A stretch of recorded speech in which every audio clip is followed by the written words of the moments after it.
First up is Hawkeye. Yeah, I thought Hawkeye was pretty good. And then go down. I think it's good, but it needed more episodes. That's I the would issue with these I would Marvel put shows. Hawkeye at a solid B. I'm gonna say B. I would too. Yeah, I would B. too. I'd say B. Yeah, it was B. It was fine. B. Either B or C for me. Yeah. Too short. I'll It's a little say too short. I'll Too say short. I'll say B. I'll say B. That's a trend for a lot of the Disney Plus series, though. Too short. You know, it gotta be in B because it gets extra bonus points because Haley Steinfeld in it. You feel me? And Florence Pugh. Absolutely. So there's And that. Florence Oh, Pugh, okay. Yeah. That might have just changed the game a little bit. that might have just pushed it over to an A. Hey, yeah, That very well might have just pushed it over to an A. Dude, you know Oh, you're not man. gonna put Black. You know you're not gonna put So- Black Widow in an A. Don't play that game. So I are we might. doing A? I might. I think I just changed his mind. Yeah, maybe, just maybe. I'm having So- second thoughts myself. So Damn it. let's just do A just to be just A is let's just do A. Okay. Okay. All right. We'll do It was A. one of the better Disney Plus shows. Yeah, Yes. yeah, it was. Yes. I It- thoroughly it- I it- really enjoyed it, and I'm glad we got to see the swordsman again in Daredevil because that was Absolutely, like yeah. one of Oh, the yeah. better characters. Absolutely. So, Captain America: Brave New World. ooh, Okay, The I most- actually just recently saw this one, so what do you think, Taj? Where would you put it? Shit, I put it in C. It was fine, I think I do see too, and that's fair. but It's I only watched it once, so I need to watch it like again to. I gotta watch it again. I've only too. I've only watched it Same. once as well, and my ranking stays the same. It's a standard Captain America entry. It's like First Avenger for me, and I would put First Avenger in like I would I put would- First Avenger above this one. Honestly, this is. I would I would say too. I would Same. too. Like I liked a lot about this movie, but man, the leader made it really difficult for me to like it at points. I mean, I'd the say- leader, the almost taped together feel of how everything just felt taped together editing wise. You know, you could. Yeah. I mean, everything with Giancarlo Esposito, that's fresh new footage, and it's Yeah. abundantly fucking clear, right? Yeah. But I will say we don't. It's a better edit than other films where they went back and did reshoots where you can tell it was a reshoot, i.e., something like Fantastic Four 2015, where you could tell that the fucking god awful wig was a thing. Like they got everything pretty fucking close, but on the whole, I think for me, I'm probably with Lance and Taj. I think it's like a C. It's fine. It's not the best, not the Yeah. worst, but the plot was cool. Like it you had all these really cool characters, but we didn't really get anything cool with them. You know what I mean? yeah. I would say C as well. To C. be honest, I with feel you. so bad for Anthony Mackie, man. But the thing is, didn't see Anthony it yet. Mackie, He was great in it. Anthony Yeah, Mackie he did was his good, yeah. thing. It's just what he had to work with. I think which the is- cast was good, like the main pieces. I think Harrison Ford was really good. Yeah. What's the Falcon name? What's the new one? Oh, What, that's Danny Ramirez. Danny Ramirez. yeah. I thought He was good. really well, good. the, in the movie. the character's I name thought is he was Joaquin good. Torres. The character's Yeah, name is Joaquin Torres, yeah. not Yeah, Mexican not Falcon. Joaquin Mike. Phoenix. Not Yeah, Joaquin that Phoenix. too. Yeah, that too. Not Joaquin Yeah. Phoenix. Like fucked they that were. up. They were Oh good. boy. I Oh, fucked that up. this next movie though. Oh, Oh, man. oh Hey, man. no, like Oh. seriously, is there an F? Darren didn't put an F on here. You can make it. You can make it. Just hit So the little- what is it about Ant-Man Quantumania that everything about it is pretty much bad except the villain who slaps hard? Oh fuck me! All right, I'll see myself out now. No, I also kind of agree pretty with you. sad. It's also pretty was sad. actually Damn. good in it. Kang was It's actually pretty good in it, but It's pretty sad the fact Yeah. that the Wasp is a title character in this movie and does next to nothing. she had nothing to do in this movie. Oh, what about OG Cassandra? Wasp Buzz. Okay, Cassidy. you know what? Jake brings up a great point because Evangeline Lilly's Wasp does absolutely fuck all, but Michelle Pfeiffer's Wasp, on the other hand, is Yes. the one that they focus on, which is Right. Yeah. hilarious to me. Oh man, Yeah. Pretty funny. this movie Wasn't it like assumed that she was sleeping with Kang? not No, Kang, Yeah. not sleeping with Not- Kang. fucking Bill Murray. Yeah. Yeah, his character. Oh, okay. And then Hank was like, "What you doing?" And she was like, "I was lonely down here." Like, He's like, I had needs, damn it. How do I? F hard. Hard F. That movie was bad. That was Okay, so bad movie. Wakanda forever. Ooh. That's it for me. I'll go So last enough. on this one. I'll go It's last like on it's like top 2 of phase 4 and 5. Like I don't, or top 3 if you. I have put this Spider-Man one in there. ranked right next to Black Panther. I think honestly, I think this is a much better, tighter movie that Ryan Coogler made. The only Tighter. caveat is, unfortunately, there's no Chadwick Boseman, right? But the thing is Yeah, like the movie is a fucking big tribute to him. I think I'd probably put it with S. It is easily one of the better movies of That's of what Phase I'm 4 and saying. 5. You feel me? Yes. Yeah. I'm See, putting. me and I Phil say been S. on the same wavelength today. I don't know what's going on. Uh-oh. No, Hold on. We know I feel. I mean, Rest- we know why Jake thinks that way. You about to Rest start of the the panel racism? gotta speak their minds. Yeah, where would the rest of y'all put it? Yeah, because I'm putting I would put Black Panther Wakanda Forever S tier anyway, because obviously, like Phil said, it was like tribute to Chadwick Boseman, but Namor was also really, really good in this. Yeah. Yeah, he's the he highlight was for me in that movie. Yeah, he was good. Yeah. But I would put it in C or D. Like I liked it, but like it didn't, and I get it, circumstances, but still. Ronan, I just. But why wrote is your C or black D though? card. I don't understand the logic behind that. Why Just- C? That's I super have low. preference over more other movies, more just for me. Okay. But this is Like, in and terms again, of, like, this is overall coming from- quality too. Like, I don't understand why it would go in C or D. But again, Like, just like objectively, I cannot put it lower because it's better than the majority of the stuff on here. Like, 100%. I'll give you that. It is Yeah. a better made I'm movie looking and I'm just like, I easily. I'll give you that. Can't. Like when you think of Phase 4 and 5, this is one of the standouts. Like, it's 100%. Here's the thing: I don't think about it that much. That's sadly. well, Ronan, I don't know what to say, man. My name's Ronan. I love Tenoch Huerta as Namor. Also Ronan. I don't really like Wakanda Forever that much. Get the fuck out of here! Who Hey, the listen, fuck this are is- you, eh? This is coming from the guy who loves Eternals. Like, come on now. Like, Okay, that's fair. I actually like that Exactly. movie, but yeah, I know. Like, I'm a strange stallion. What can I say? Yeah, you are. You all are right, a stallion. go ahead, Jake. Because now. What about Get it Omega? out. What Omega gotta say? Oh, no, Yeah. I thought we was going like, in a row. Oh, no, I feel you did go kind of out of order. I guess what do y'all can do? Yeah. So We're Jake still said he wants to talking go about Wakanda last. Forever, right? Oh, Jake Yeah. going last. Oh, Yeah, no, I said I'll go last on this one. Okay. Yeah, we're still talking about Wakanda Forever, right? Yeah. yeah. Yeah, I was gonna put it at A, honestly. I like the first one better than I like this. And this is still a great movie, but I like there's a lot of other movies I still like better than this one. Sure. Yeah. Okay. Yeah. So I put it. But I put it mean, we're just solid A. mainly talking about Phase 4 and 5 though, so I get it. Like the first one, I do like the first one better. I watched that one more. Racist rant incoming.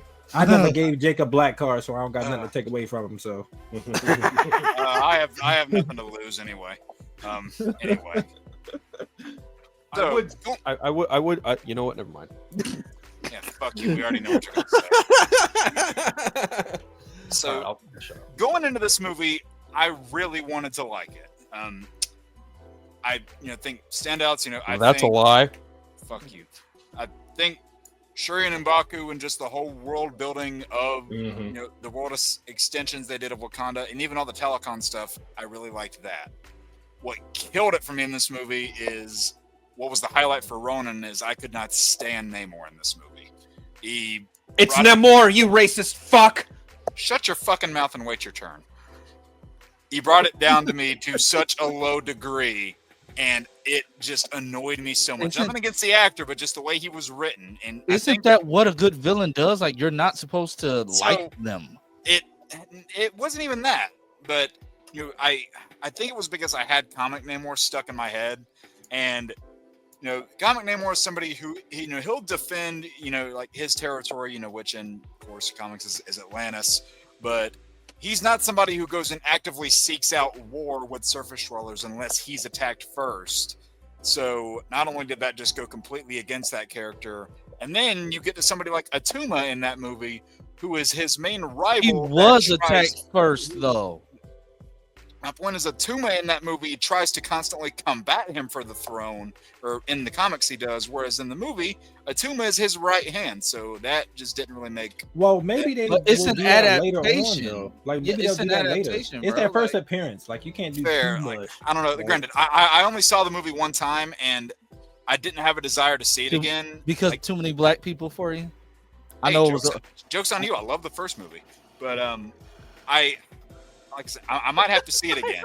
You know, did they make a good tribute to Chadwick Boseman? Yes. Was it as good of a movie? I don't think so. So I mean, there are much worse ones, but there are also better ones in my mind. I would probably put it at a C. Fuck you, you're wrong. So what's the consensus? Me, you, and Phil said S tier, and Palladio. I said S for Kevin Feige. Who the Well, hell? Who the fuck? Hey, it's actually Kevin Feige. Hey, sweet. What the fuck is going on? Probably, Oh, this might be it's probably Darren. Darren. Darren, I think. Probably That's Darren. Darren, That's Darren? Kevin Feige. Kevin, I want to go to the premiere of FF. Lock it. Fuck you. Me first. Page doesn't have a link. I made sure of that. But seriously, Yeah, so you where are don't- we? you don't even- So what's the make? So are we saying that we're gonna put this middle of the road?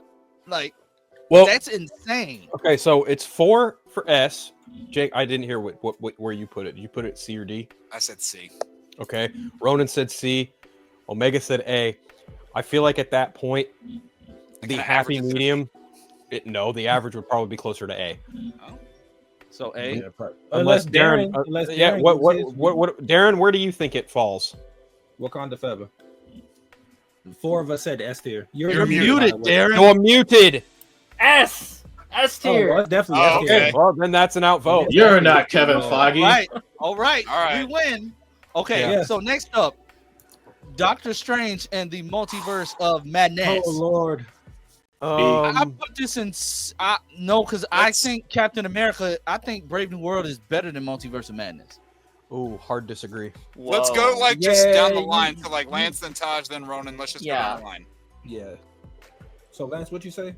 I think Brave New World is better than Multiverse of Madness, but only because Multiverse of Madness got kind of convoluted for me. Like I love the character work that they did with introducing America and like all the stuff with the different strange variants and all of that stuff, like the fights that happened in the film. The first suit up scene was Strange. Oh, that was hard. Like that was sexy. Like when he jumped off the balcony and just like had the cloak on, I said, "Ooh wee!" Like I So where are you ranking it? I would say C. So behind Cap. Yeah, I disagree. I'm going B. I think it's a better movie. It's more entertaining.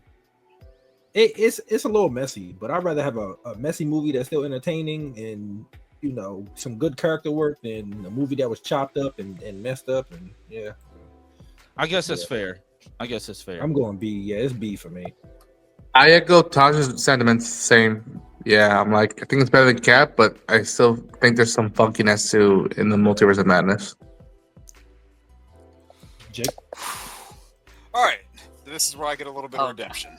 Oh my Um, God! Oh, you get a redemption. I thought you was gonna say, I didn't like this because of America. And I was gonna say, like, Oh, dang, no. Jake, anybody that's Oh. not white, you don't Oh. like. Jesus. On the contrary, Lance, I happen to love this movie. Not only does it come from my favorite filmmaker of all time, so yeah, that probably plays a little bit of a factor in it. I really love what this. Bless you. Sorry. Love what this movie does to Strange's arc. I hate people saying that he doesn't have one in this movie. I wholeheartedly disagree.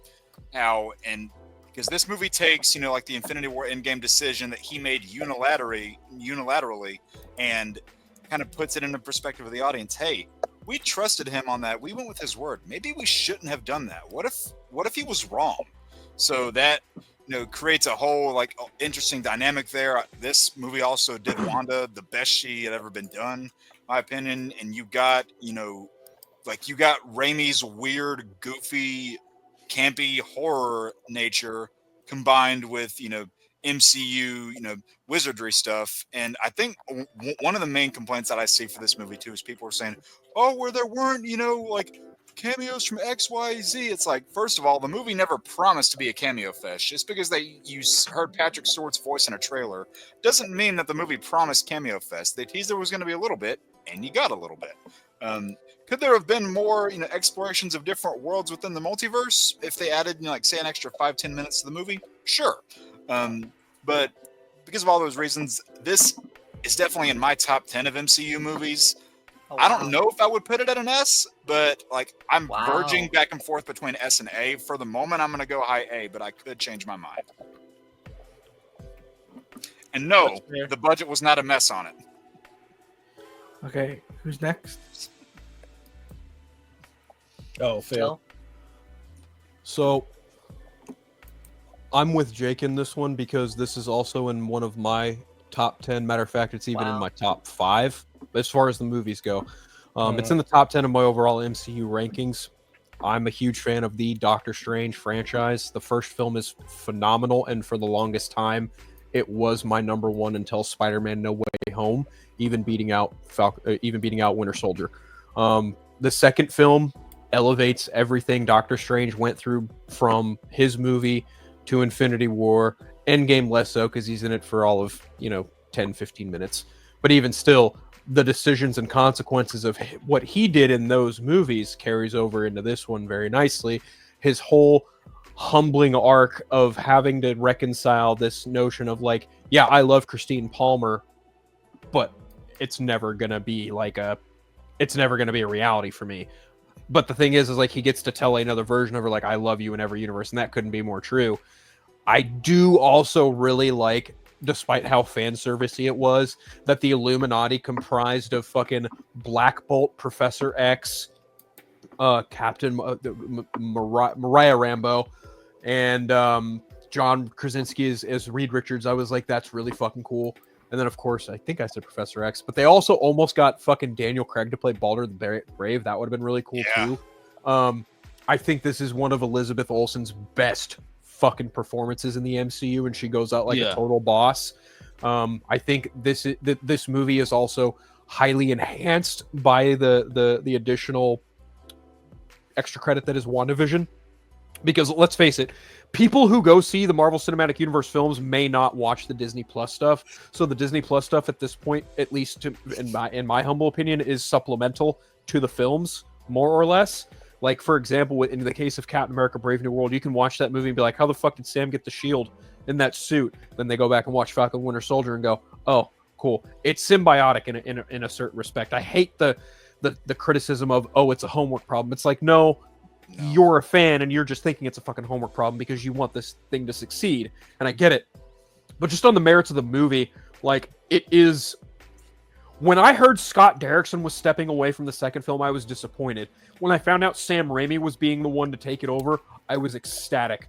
Because then, not only did he have the claim to say, I've made 3 Spider-Man movies, he'd said it for a long time he wanted to do a Doctor Strange movie. Now he gets that claim too.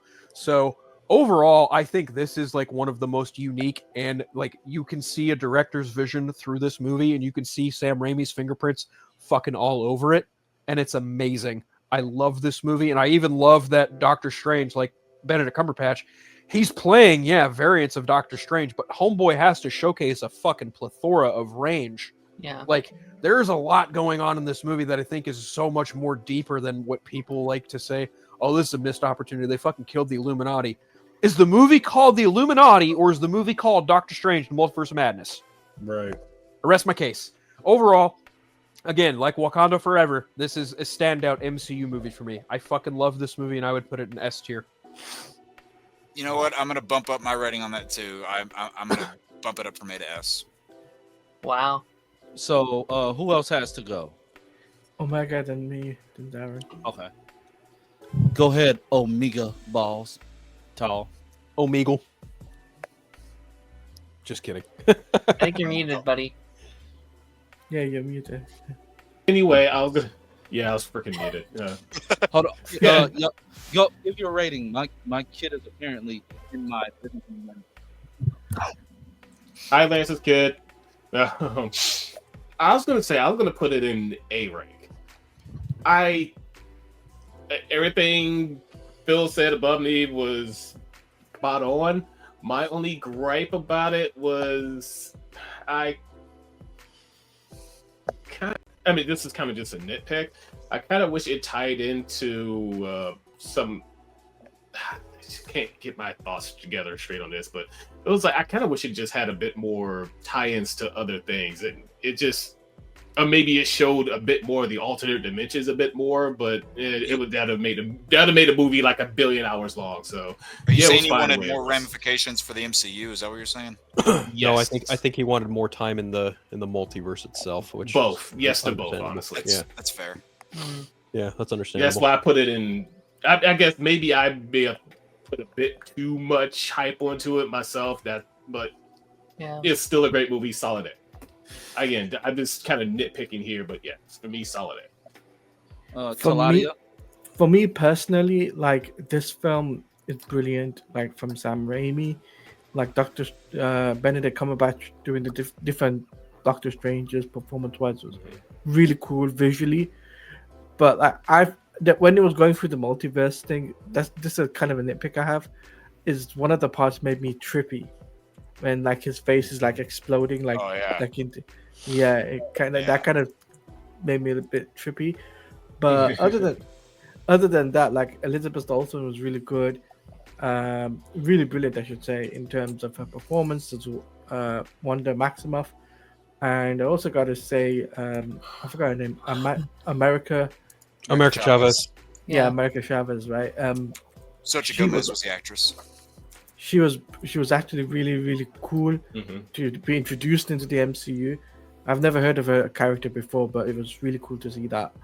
And if I had to give this, in between an A and S, but if I have to give, because it's Sam Raimi, I have to give her an S. So are we in the majority S? Well, Darren didn't go yet. Oh, I thought Darren Darren hasn't won. gone. I'm sorry, King. I'm sorry, King. I'm sorry, Glorious King Darren. I'm sorry. I'll be quick. B for me. Like, I think it has some of the coolest stuff in the MCU, but also doesn't, for me personally, have like huge impact. Like, for me, when a film that like when an MCU movie comes out that I love, I go see it again, and I didn't have the motivation to see it a second time. Like, I came out of it, and I'm like, yeah, that was pretty good. That was really fun. So B for me. It's kind of like right in the middle of my like MCU ranking. Yeah, same reason. Same reason why I didn't put it in S rank, because it's kind of like it was good. Don't really care about seeing it again. If I do, sure. Yeah, if I have nothing else to do, I'll watch it on streaming or whatever. But other than that, man. I think we're all in S, A's, and B's. Like That made me happy to see that there was more like on the positive side of reactions to this one. So would we just do A? Just kind of like meet in the middle. Probably. Yeah. Or A plus. Yeah, you can put it A in plus. there. Yeah. Is that Above fair, Hawkeye, Phil? though. A? Yeah, I don't. I'd I'm put it not above Above Hawkeye. Hawkeye or I'd put it above Hawkeye. Yeah, I don't think it really matters. They all end up in the same fucking yeah, they category are anyway. saying, yeah. Oh. yeah. How was my connection unstable? Okay, next up is Eternals. Oh God. D. Whew. I put it in D. I put it in D. Whoa. The king is not pleased.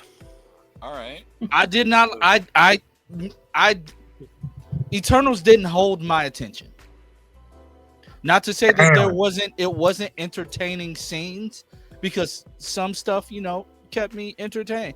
I don't know how you say his name. Camille Nanjiani. Yes, I loved his character. His character was very interesting. I loved it when he got to reprise that character in What If this past season. But for me, that was about it. And Makari, and that was great too. Like the speed, I love me a good speedster, especially one with some yams. But Probably the best speedster Especially effects. some one with some yams. That's probably the best speedster effects we've seen in like movies. yeah. So like but that wasn't enough to save my ranking. I'd put it in D. Wow. Okay. Taj. I disappointed Darren. I'm sorry. I'm leaving.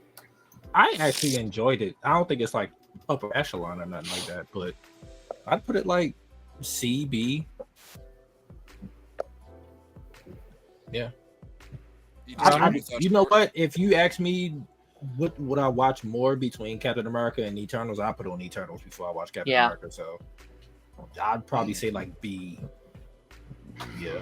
It's funny. I actually rewatched Eternals not too long ago. It's not a bad movie. No. When I went into it, when I finally saw it, I was like, the way people were talking about this, I was like, y'all tripping. All right. Ronan?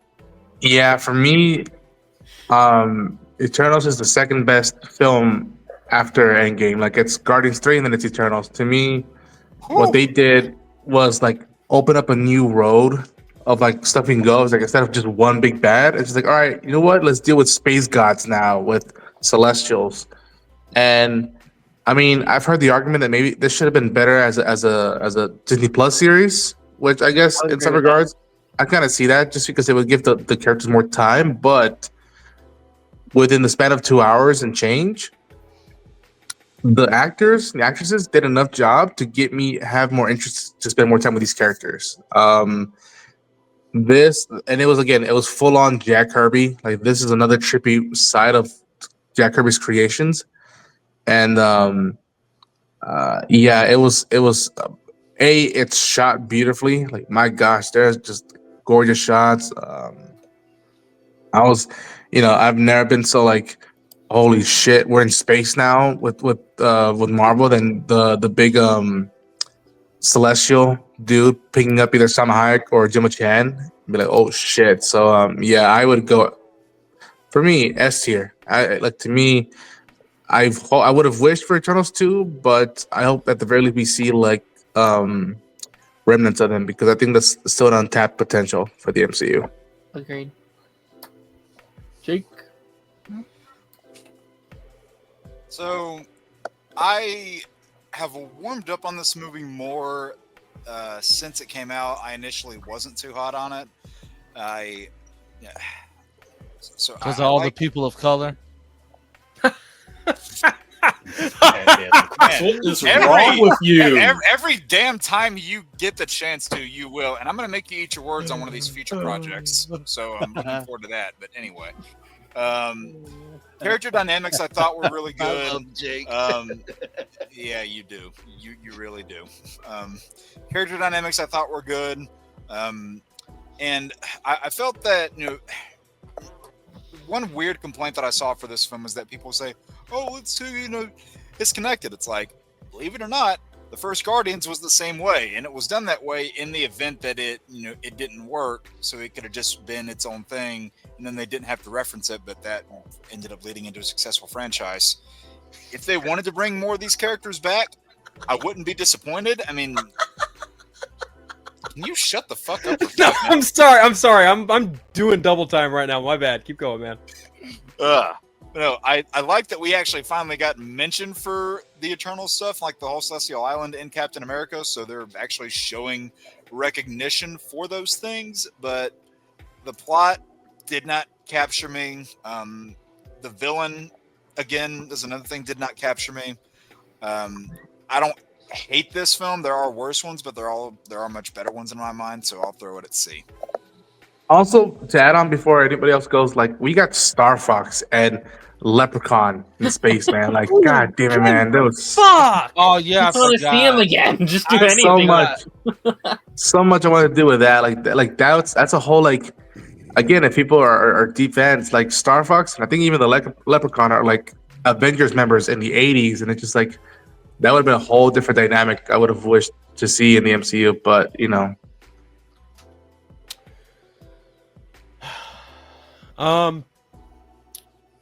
I think this one's fine. I don't hate it. I don't love it. I think it's got a really excellent cast. I think it's one of the best looking MCU movies. Yeah.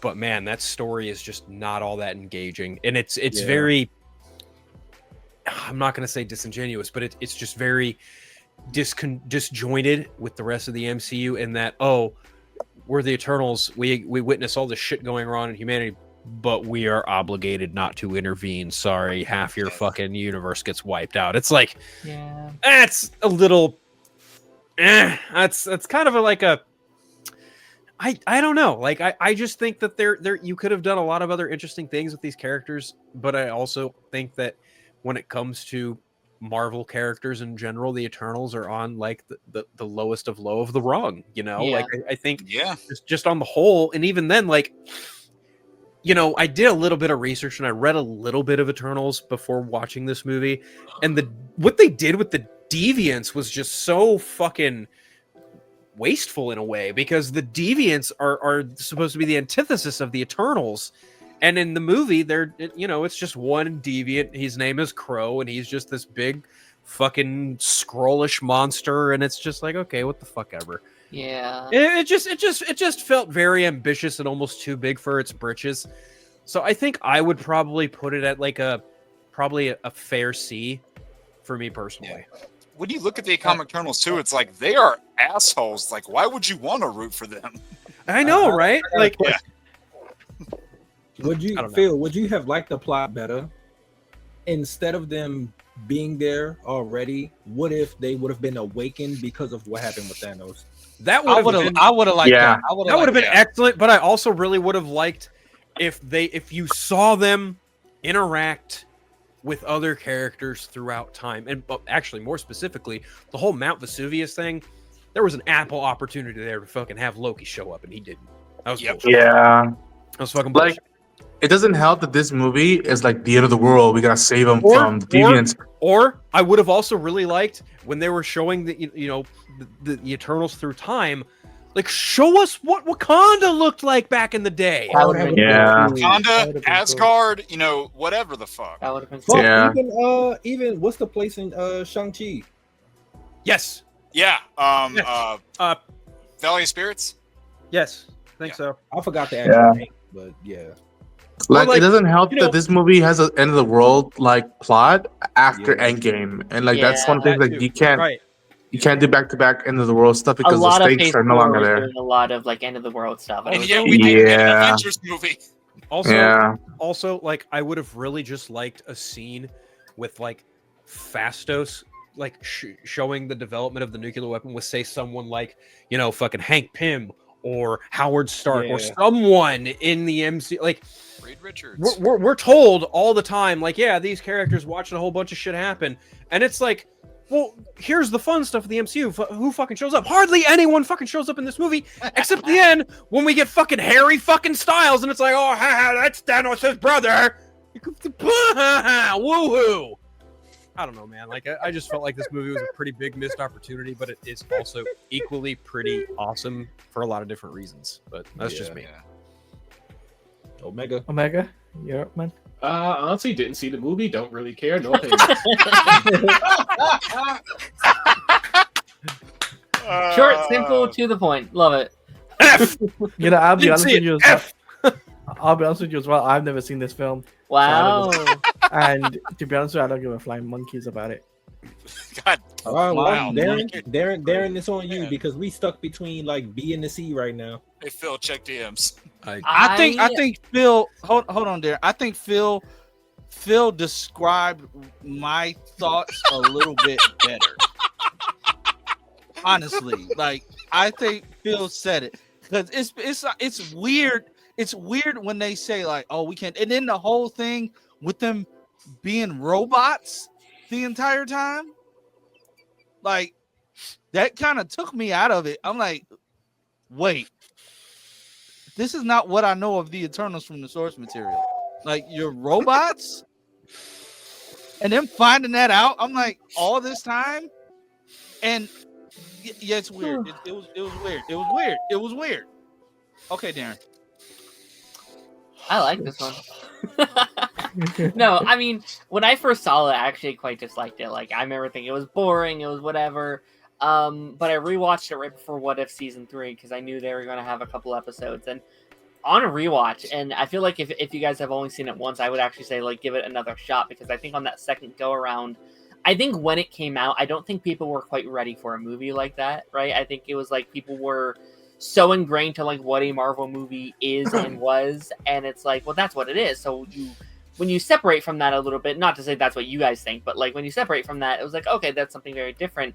I like a lot of the things it does. I think it's one of the prettiest MCU movies. I think production-wise, it looks brilliant. I want more movies like this where directors can kind of just give their vision that is separate from everything the main continuity is doing. Story's a little fuzzy, but like I love the characters and like the villain's a little iffy. But to me, it's a B. So where are we gonna put this? That's where I put it too. We're in between B and C, so Okay, everybody that says B, raise your hand.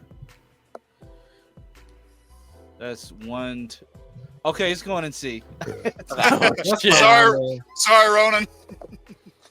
well, we couldn't even see if Rona raised his fucking hand or not. Well, That's what it is. Yeah. I figured I'm one of the Okay, next is Groot. Actually, I didn't even see this shit. actually, I'm gonna do everybody a favor now. Go ahead. Now hold on. I didn't see it. I didn't see Groot. Yeah, Secret Wars was A-O. Yeah. Secret The beginning had me. I The think- beginning I had think- me. I think Yep. F stands for fell on its fucking face. That's Ben the Mendelsohn thing, is though. the MVP for that show, but fucking you kill Maria Hill? That's fucked up. That's Yeah. that's F stupid. stands for fell on its fucking face. Yeah, it was. Yeah, but honestly, if I'm being completely honest, I'm sitting here trying to figure out why does it look compressed. It's because I got both windows open. I didn't think it showed up like that on the stream. God damn. Oh, I'm slow. Everybody knows that. Let me make it wider. I know Jake likes a little girth. Jesus Christ. Lance, you want me to send you the picture I just sent Phil? No, please no. You won't do it. Gore You says won't Secret do it. Invasion was hilariously bad. It was hilariously bad. Oh, but Groot. I never saw liked- Groot. Neither did I. You like Secret Invasion? I Same. liked it at first. I liked those first couple episodes. Like I thought it was onto something, and then I've never seen a biggest fall off in my Yeah. life. Like episode 5, I was like, Not what are even- they doing here? And then episode 6 Should I- crumbled. Yeah, Should I go on my rant, Darren and Taj? No, Y'all we don't don't have have to do time. it. We have- We do Darren, not have time for We that have today. 20 more. We have to Darren. keep going. Right. Darren, Like, not yo, even the Flash fell off that hard. I actually agree with that. I don't think it's so. Yeah. Can't- Okay, can't so believe you Groot. mentioned I that. never saw Groot, so I can't vote on it. I never seen I Groot. didn't see it either. So Do we need to Have have a anybody haven't seen seen it? category? I didn't watch it. I did. yeah. So nobody's seen it. So No, I did. I have did. seen it. I have seen it as well. how would you rank it? I guess your ranking is the only one that matters. Who do you want to go first, Darren? I mean, it's hard to rank it. Like they're like 5-minute little episodes of Groot doing shit. You know, like it's fun. I'd give it like a B in terms of just like there's nothing wrong with it, but there's also nothing to be like cinema peak, you know, whatever. Outside of, I do recommend watching the like final episode of season 1 because it's an adorable little moment of like Groot basically like trashes the whole place and like Rocket Raccoon's like, "What are you doing? We have to clean all this up." And he's like, Groot like hands him a photo of like their family. He's like, "Oh, this is very nice. I'm gonna put this on the fridge." Like it's a cute little like moments between like Groot and Rocket that holy shit. That's it's cute, but like it's fine. For me, like I really enjoyed Groot both seasons, and Groot's just too adorable. Like It has in my two opinion, seasons. Yeah. yeah, he has 2 seasons. Also, an hour of content. and- No, yeah, each there's like they're like 3 minutes long, so like both seasons are like I don't know, maybe an hour. yeah, it's about an hour of both seasons, but still, like Groot is too adorable, and the amount of mischief he does puts it in a B tier for me personally, because of the way you know Vin Diesel comes back into this role. I'm just like, yeah, Watcher's in it I guess too. I guess it's B tier then. B tier. Okay, I'll put it in B. I can't really say much. Groot over Eternals is so funny to me. Groot Hey, Captain it's Groot. America. Okay, so we gotta move through these next ones. So Miss Marvel, I'm gonna say I enjoyed Miss Marvel. I'm gonna say A. I'm not gonna put it in S. I'm gonna say A. But I really enjoyed Miss Marvel. Like week to week, I was locked in. Okay. Like I love her. Not in that type of way, but you know what I mean. Like she's extremely underage, but you know what I mean. What are you talking about? The actress like 22, 23. I'm 32. Listen, And? she's grown. Hey, yeah, long, Yeah, yeah, there's long no as you're difference who than when you cares? flirt I mean, with it's me. a bit weird. It'd be one thing if she was like 18, 19, bro, but she in her Yeah, 20s. that's You're fine. Yeah, Okay, and Darren, no, when I do it to you, it's special. I And don't on want to that note, do my that. D&D game is starting. I will catch y'all later. See ya, buddy. Yeah. Lance, Yeah. I thought you were Yeah, bro. trying to not- I thought you were trying to not get the stream taken down. Oh yeah. Okay, so Um, let's go because it's almost 7. We gotta hurry up. I put it at. Jesus. I thought it was fine. I put it at. I don't even know where to put this shit. Fuck. I like the first couple of episodes. Like I thought how they was filming it was unique, but then after that I didn't care. Fuck. I guess C. Maybe B. I don't know. I think B is a fair ground. What does everybody else think? I put B. it- I go S or A. It was a shock. I didn't like, again, you go into it, you're like, that's a kids, it's leading to kids. Like, no, I care for the Khan family, and to me, she's the future of the MCU, and they got really lucky with the casting of Mama Melania. So I go either S or A tier because the name, the costume, like that was magic. So I'll agree with that. Like the whole, the casting of Mamalani as Kamala Khan and just like the nature that she brought to the series, I really thought worked. But the plot frustrated me at points, especially because like you look at the 6 episodes, it feels like 3 of them were made by one group and then another 3 were made by a different group just because that's of how I how feel. the I can plot see that. switched around, and it doesn't feel like the two things go together. And that was at that point where they kept having to bring up the words mutant, and you would hear the fucking X-Men jingle every time somebody said it. But it was better than some other Disney Plus series, but I'll probably give it a B. Okay. I give it a B, but the highlight of the show is easily the showcase of the partition and how important that was. I like the Khan family a lot. I love that. I really love the Khan family. I think Kamala Khan, in a way, is kind of like the new Spider-Man, but they have an easier time to move her character around because obviously there's no fucking rights bullshit being tied together with another studio. So there is that.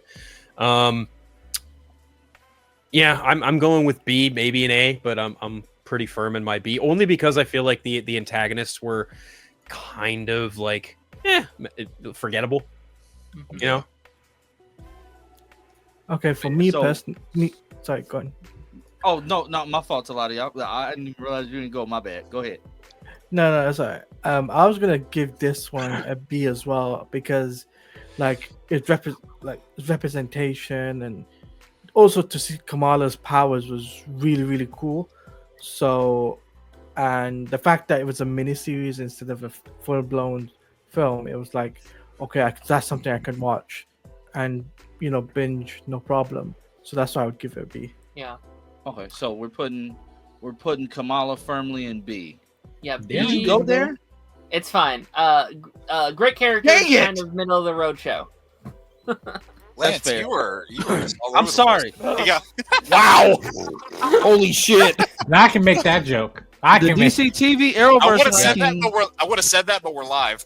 The DC TV Arrowverse ranking is now in the lead at 41%. The DCEU ranking is now at 9%. Oh, Pedro Pascal rankings is at 36, and the Disney Channel TV show ranking is at 14. interesting. Not bad. And Cameron just came in with the technically 4th super chat, and he says I look like Diddy and Kevin Durant all in one. So that's encouraging. That's something. Yeah. That's something to say. So far we have Wakanda for. I was about to say Wanda Forever. So far we have Wanda Forever in S tier, Multiverse of Madness and Hawkeye in A, Groot and what is her name? Miss Marvel in B, Marvel. Brave New World and the Eternals in C, Nothing in D, and in F, hard F, we have Quantum Media and Secret Invasion. Yarp. Next up on the docket is Falcon and the Winter Soldier. Mm. Where are you putting it, Lance? I'll put it in A. I really enjoyed this show, like especially on my rewatch. I really enjoyed it. Okay. Ronan? I'll go B. I liked it. I thought there's plenty more space to do, but like I said previously, they got really lucky with what they gave Anthony Mackie in that one, and Sebastian Stan, and they got extremely lucky with casting Wyatt Russell and Carl Lumbly. Oh yeah. Amen to that. Taj? I'll give it a B. Okay, we've got 1A, All 2 right. Bs. Mike? I give it a B. Finale. Oh, everything Isaiah Bradley A. Or no, S tier. Okay. So then by that logic, it would kind of maybe fall in like an A- or B category. So A whatever you minus. A minus. So A, you pass A. So A. Okay. Okay. Yeah. A low A. A low A. want. Yeah, I would probably put it in A as well. I loved Carl Lumbly. Like everything regarding his character in that story and his line of, if by mean met up mean whooped your ass, fuck me if that shit didn't make me laugh. Carl Lumbly is an OG actor. He's phenomenal in whatever he does, and I agree with Ronan. Casting, they got extremely lucky with Wyatt Russell being cast as John Walker, and he played John Walker with a sense of like arrogant gravitas. I'll put it that way because he was really well done. And that fight between Bucky, John, and Falcon is a fucking all-timer for me. And in terms of like the Captain America sphere of things like that, that to me is just pretty gold. My only like gripe is that it's a little too short. I wouldn't say there's a pacing issue. I would just say that it's almost too tight, and it could have used maybe 2 more episodes to really flesh some shit out. Agreed. But that's where I'm at with it. That should've been Sam the movie. crying, It wiping should've the been a blood fucking off the movie. shield. Oh my god. Mm-hmm. Right. That should have been a movie. Yeah. See, I wanted I want somebody to do what they did with the Obi-Wan series and cut all those episodes and made into one movie and cut off the fat. Do the same thing for Falcon Winter Soldier. And you probably would have a better Captain America movie than what you got with Brave New World. Should have been Captain America I 4. think Yeah. Yeah, I think this is one of the stronger like MCU shows that we've gotten. It was one of the first ones that we got, but we finally got to see Sam and Bucky on their own, separate from Steve, which really strengthened their characters because you didn't just see them as Captain America's sidekicks. Right. Again, like the others have said, Carl Lumbly, Wyatt Russell, major standouts in this series. Action was really good. I would have been curious to see what the original plan was for that pandemic storyline that they were going to do in the Agreed. show, but because of what was happening around the time, it was excluded for obvious reasons. I think my only issues are with, like, there are some moments in the finale I don't love, and I think I did not so much like the approach of them treating the whole thing with the villain as, oh, we shouldn't call this an act of terrorism, even though that's exactly what it was. So them trying to say that it wasn't an act of terrorism, and then, like Sam's whole speech at the end, it's been, panned to death. There are parts of it I think work. There are parts of it I think don't. But like if that would have been your movie, like if I've said, it should have been a movie. If that would have been the movie that solidified Sam as Captain America, because you have this, this kind of hesitancy to pick up the shield in the show, and then coming into his own. But then a little bit of that ground is retreaded in the movie. So that if they could have done that all in one, coherent series or movie like this one, I think that probably would have put it up an S for me. But even in spite of all that, I'd still put it in A. Okay. A tier. A tier. Love it. Some criticisms here and there, like the ending I think is a little iffy, Rushed. but like it's still one of the best shows they've ever put out. I won't disagree. The ending is a little bit rushed. Yeah. Yeah. The speech he gave, goated. Phenomenal. Yeah. Yeah. Like whenever you're making these decisions, who's in the room with you? Is it more people like you, or is it the people you're affecting? even the shot to Isaiah just looking at him saying this, that fucking broke me. Because the entire series, You know what? No, you know what? My favorite line from that speech is, "I'm a black man wearing the stars and stripes. What don't I Right. understand? Yeah, and like that whole like look of approval you see from Isaiah, because the whole time he's like, no, like, look what they did to me, and he was so against the idea of a black man being Captain America because of what was done to him. He didn't want that to happen again. Right. He says, Yeah. and I quote, "No self-respecting black man would want to be Captain America." Yeah, And Sam Wilson is not even a super soldier, and he's like, "No, fuck that. I'm Captain America," Yeah. and it's great. Claudia? I think for me it's an A. I Okay. was gonna put it in B tier because it had some solid episodes, but not every episode was solid for me. is that more A's than B's? Yeah. More A's than B's, yeah. Yeah. Okay, so next up we have Moon Knight. Oh God. Moon Knight was hit or miss. I'd put it in. My midway point is gonna be C. I put it in C. Moon Knight wasn't terrible, but it was better than. No, I'll put it in D. It was better than Secret Invasion. I'll do D for Moon Knight. It Man, could have been. yes. It could have been better. It's so many things they could have done better, and the CGI is at times they didn't even try. The best thing out of Moon Knight, Oscar Isaac did an amazing job, and getting Scarab. I love her. I hope Yes. my wife doesn't see that. I think I would go B minus or C plus for me. Like, to me, Mr. Knight, seeing that suit play out, that was sweet. That one I feel bad because Ethan Hawke is a great actor, and I didn't really Aw. care for the villain at that point. Yeah. It turned into a kaiju movie. But then again, there's sequences that like are I literally right out forgot of the about comic. that. Yeah. But that, I think, what was it, the 5th episode with the flashbacks? That was really like, it would have been nice if we got more of that, but that was a standout a piece of writing and performance from Oscar Isaac. And she was phenomenal. She was a highlight, and like I was, again, it was like a fist pump moment when you see her get the suit, and especially with what they teased at the end. I'm hopeful that this is not the last time we see of Mark Spector, Stephen Grant, and then Jake Lockley. Jake Lockley. So yeah, I would go B minus, C plus. A lot of good, though you can tell that those restraints, and I just hope that in the future they learn the lessons. Opportunity for improvement. Before we go, we have another $5 super chat, and Cameron basically completed the goal.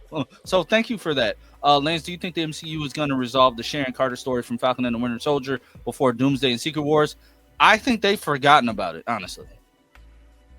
If they do, I'd be shocked, but I think they forgot about it. Who cares? I do. Her being the power broker was dumb as hell. Like, you turned her into a villain for what? Yeah, if there's one kind of downside to Falcon and Winter Soldier, it was that. It was making Sharon Carter the power broker. It's like, this is the niece of Peggy Carter, and she is such a prominent figure in comic books and modern comics, and it's just like, why the fuck are we going to try and pull a heel turn with this character? That doesn't make any fucking Yeah, sense. because she kinda kills weird. Captain America. So weird. So weird. Anyway. Who was next? Taj. Charge. Moon Knight, bud. You can put this shit in F tier. I ain't like this shit one bit. Damn. Damn. Oh man, tell you really feel. I love Oscar Isaac though. He's great, but I ain't like the show. So at the very least, would that bump it up to a D because you like Oscar Isaac, or is that a flat out fuck no? That couldn't even save it for me. Okay, that's fair. All right, Mike. Mike, you're up next. Oh, bro. matter of fact, no. I'll put it in D. The only saving grace is the shorty, the girl. She was good.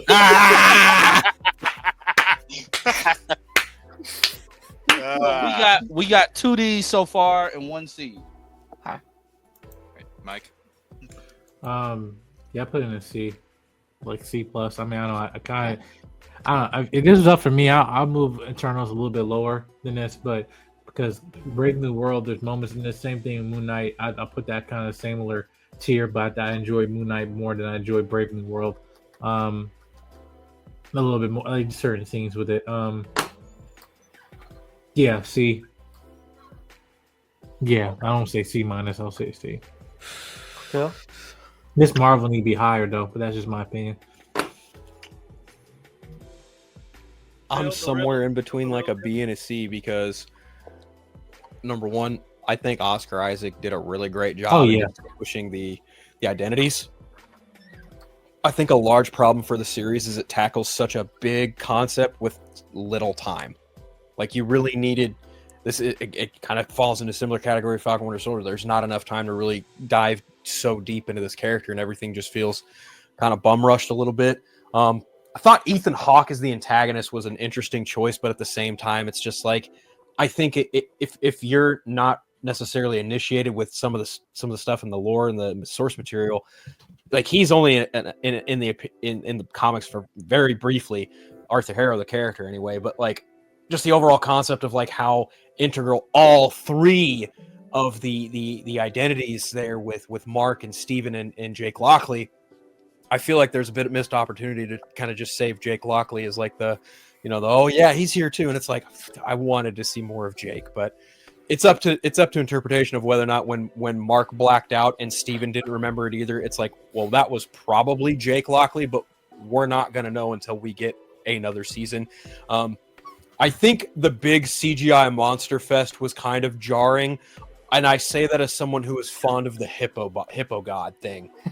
What they did with that in episode 4 and 5, I think, was really interesting. There was a lot of potential here, but I think it just gets kind of squandered by just a lot of really rushed storytelling. And I find that really ironic because the showrunner was just, for whatever reason, every time he was in interviews for this, he was just taking shots at DC and Black Adam. And I'm just like, dude, answer questions about your fucking show. Quit trying to make it a pissing contest about the two properties. Like, what's your fucking problem? What did the two have to do with each other anyway?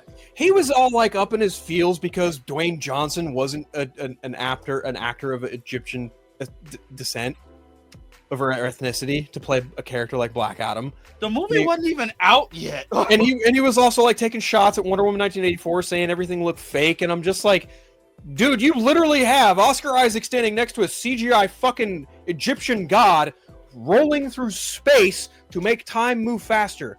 How can you sit there and talk shit about shit being fake when you're literally making fake shit? Like, fucking come on, dude. Like, grow some balls, get the fuck out of your feelings. But I digress. Overall, I think Moon Knight is a fun character.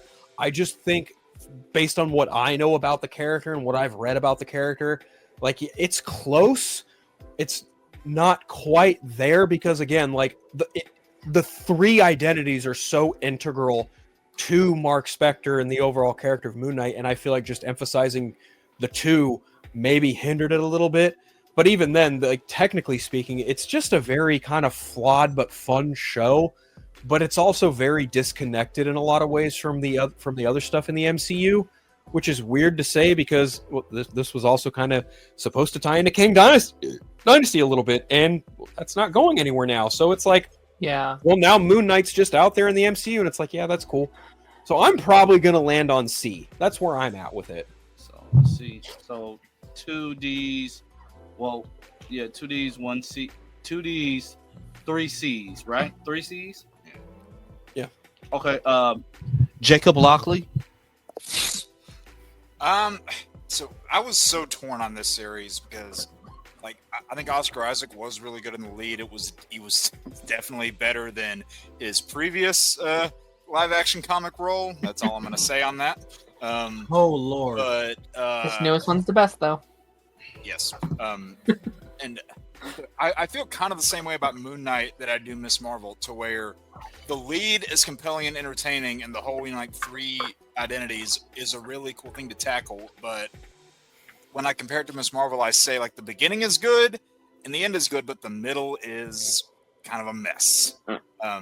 And it's like it feels like half of it was written by one team and half of it by another team, and that does a little bit jarring. I think again, I didn't hate Ethan Hawke's character. I didn't love it either, but again, it's been a while since I've rewatched it, but I'm kind of in the middle on it. I'm probably gonna land on C as well. Oh, me, right. Okay. F tier, my least favorite MCU project. Really? Really? And honestly, I don't even know why. Like, I just couldn't get into the show. Every week, it just felt like a pain for me, and I don't even think it's fair. Like, I want to give the show another shot at some point, like, give it another go, but, like, I just found it to be painfully boring every week, but I hope for the fans of the show can get a second season someday, because I think they deserve it. I think there's cool concepts in here. Like you all said, Oscar Isaac he does a good job. I personally didn't care. That's fair. Okay, that's a fair point. For me personally, it's going to be a C tier because I liked it, but I also didn't hate it. So That's more C's than D's. So yeah, And we got 2 Fs too. There's an argument you made. It could fall into the D category. But I Mm, think since the fact that there's a lot more C's kind of outweigh the D's Yeah. and the F, yeah, Yes, he's so- fine. Yeah. it's a C's C fine. minus at best, I would say. Yeah. yeah. okay. So next up, Agatha All Along. I loved Agatha. It's between S and A for me because I feel as if this series achieved what it was going for. I was not bored at all watching this. Billy Maximoff was like the world's worst kept secret, but I know, right? Yeah. Yeah, But- right. like week to week, week in and week out, I was looking forward to the show. Like I loved it. For me, I like parts of it. You know, when I did, I watched some of the first few episodes, and I don't think I even finished it. That being Whoa. said, Catherine Hahn and Aubrey are just phenomenal actresses. It really wasn't my cup of tea. So what where would do you put it? Probably C or D. Okay. So Pause. that's 1A, 1D. That's a range. I'll put it in B. I enjoyed it. Oh wow, we're all across the board today. 1A, 1B, 1D. Okay. Mike. Mike. So when I got these episodes early, I only got the first 2, and I wasn't feeling it. Then I watched the show with my wife week by week. Then when we got to episode 5 or 4, when the reveal happened with Billy, since then I loved the show. And I'm glad I had that experience watching that with my wife too. And not trying to negate, the show that was actually good. It, might had a slow start, but I was liking some elements of it. But I was just like, and then at the end,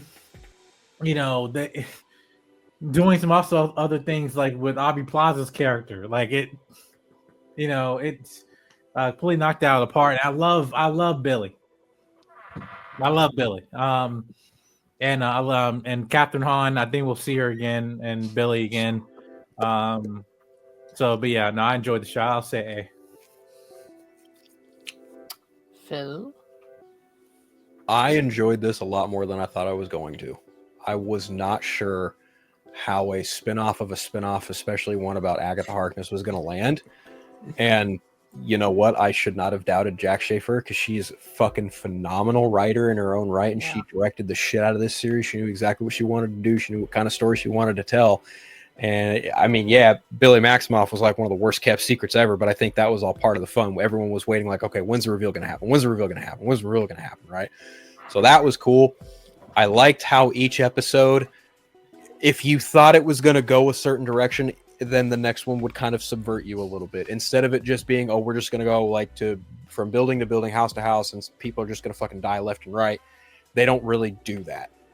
They kind of space some of the deaths out, but also surprise you with who's going to stay alive too. And it was actually quite a surprise to see that, spoilers for a show that's almost a fucking year old, like Agatha Harkness actually kicks the fucking bucket at the end. She becomes a spirit, and it's like, wow. I think there's not a bad performance in this show. I think Aubrey Plaza, honestly, is just like one of the biggest fucking surprises in the MCU, playing the character of Death of all things. And it's just like, that is pretty gnarly. I wonder if she's going to come back in some form or another as some kind of hope surprise so. somewhere down the line. That'd be fucking cool. Yeah, you know, I liked WandaVision. I liked Agatha all along. I'm looking forward to Vision. I think they're all kind of in a similar category, so I'm probably going to go with A for Agatha. No pun intended. Okay. Jacob Beltry. So I enjoyed this series more than I thought I was going to. I, kind of like Phil, I wasn't sure how this would land. I wasn't sure that the character needed her own spinoff. And then kind of like Mike, I wasn't feeling it at first. The whole Billy thing, again, all knew it was coming, but I still think the moment itself worked. And like, as we were building up to each episode, I think the finale definitely landed. And like a few people have brought up, Aubrey Plaza was a very pleasant surprise in this series, playing the character of Death. And it just makes me look back at it in hindsight and go, if they would have had the appeasing Death angle being part of Thanos' character motivation, I would have totally understood it, but that's a different conversation. But, I really liked what they did, with Agatha characters too. I think, Jack Schaefer did really good with this series, and this is one of the series that wasn't afraid to embrace its comic routes, where you look at a few of the other series where it kind of seems like they are holding back on that. This one wasn't in the slightest. Now the middle of it, kind of what's I've said with some other ones, the middle of it I don't love. Like it's the middle of the series is kind of hit or miss. I would probably give it a B, but it's a high B. Okay. Darren? Agatha, I adore Agatha. I think it was fantastic. I think it's my second favorite of the Disney plus Marvel shows, or at least live action. No, I think it's fantastic, start to finish. I think all the performances are great. All the set pieces are great. It's one of the only like Disney Plus shows to me that's felt like an actual TV show and not these like little mini events, like a stretched out movie. And I want another season of it. I hope we get more Agatha in the future. A. Okay, for me, it has to be a D. It's not my favorite show, so that's my opinion. So I'll give it a D. We are all across the board with this one. I know. I don't know. Minus Ronan and Claudia, yeah. I say we put it in B. Yeah, kind of like in the middle. That's pretty fair. Yeah. Yeah, that's fair. Okay. Next up is Echo. Oh God. I didn't. Echo lost me. I'm gonna put it in F.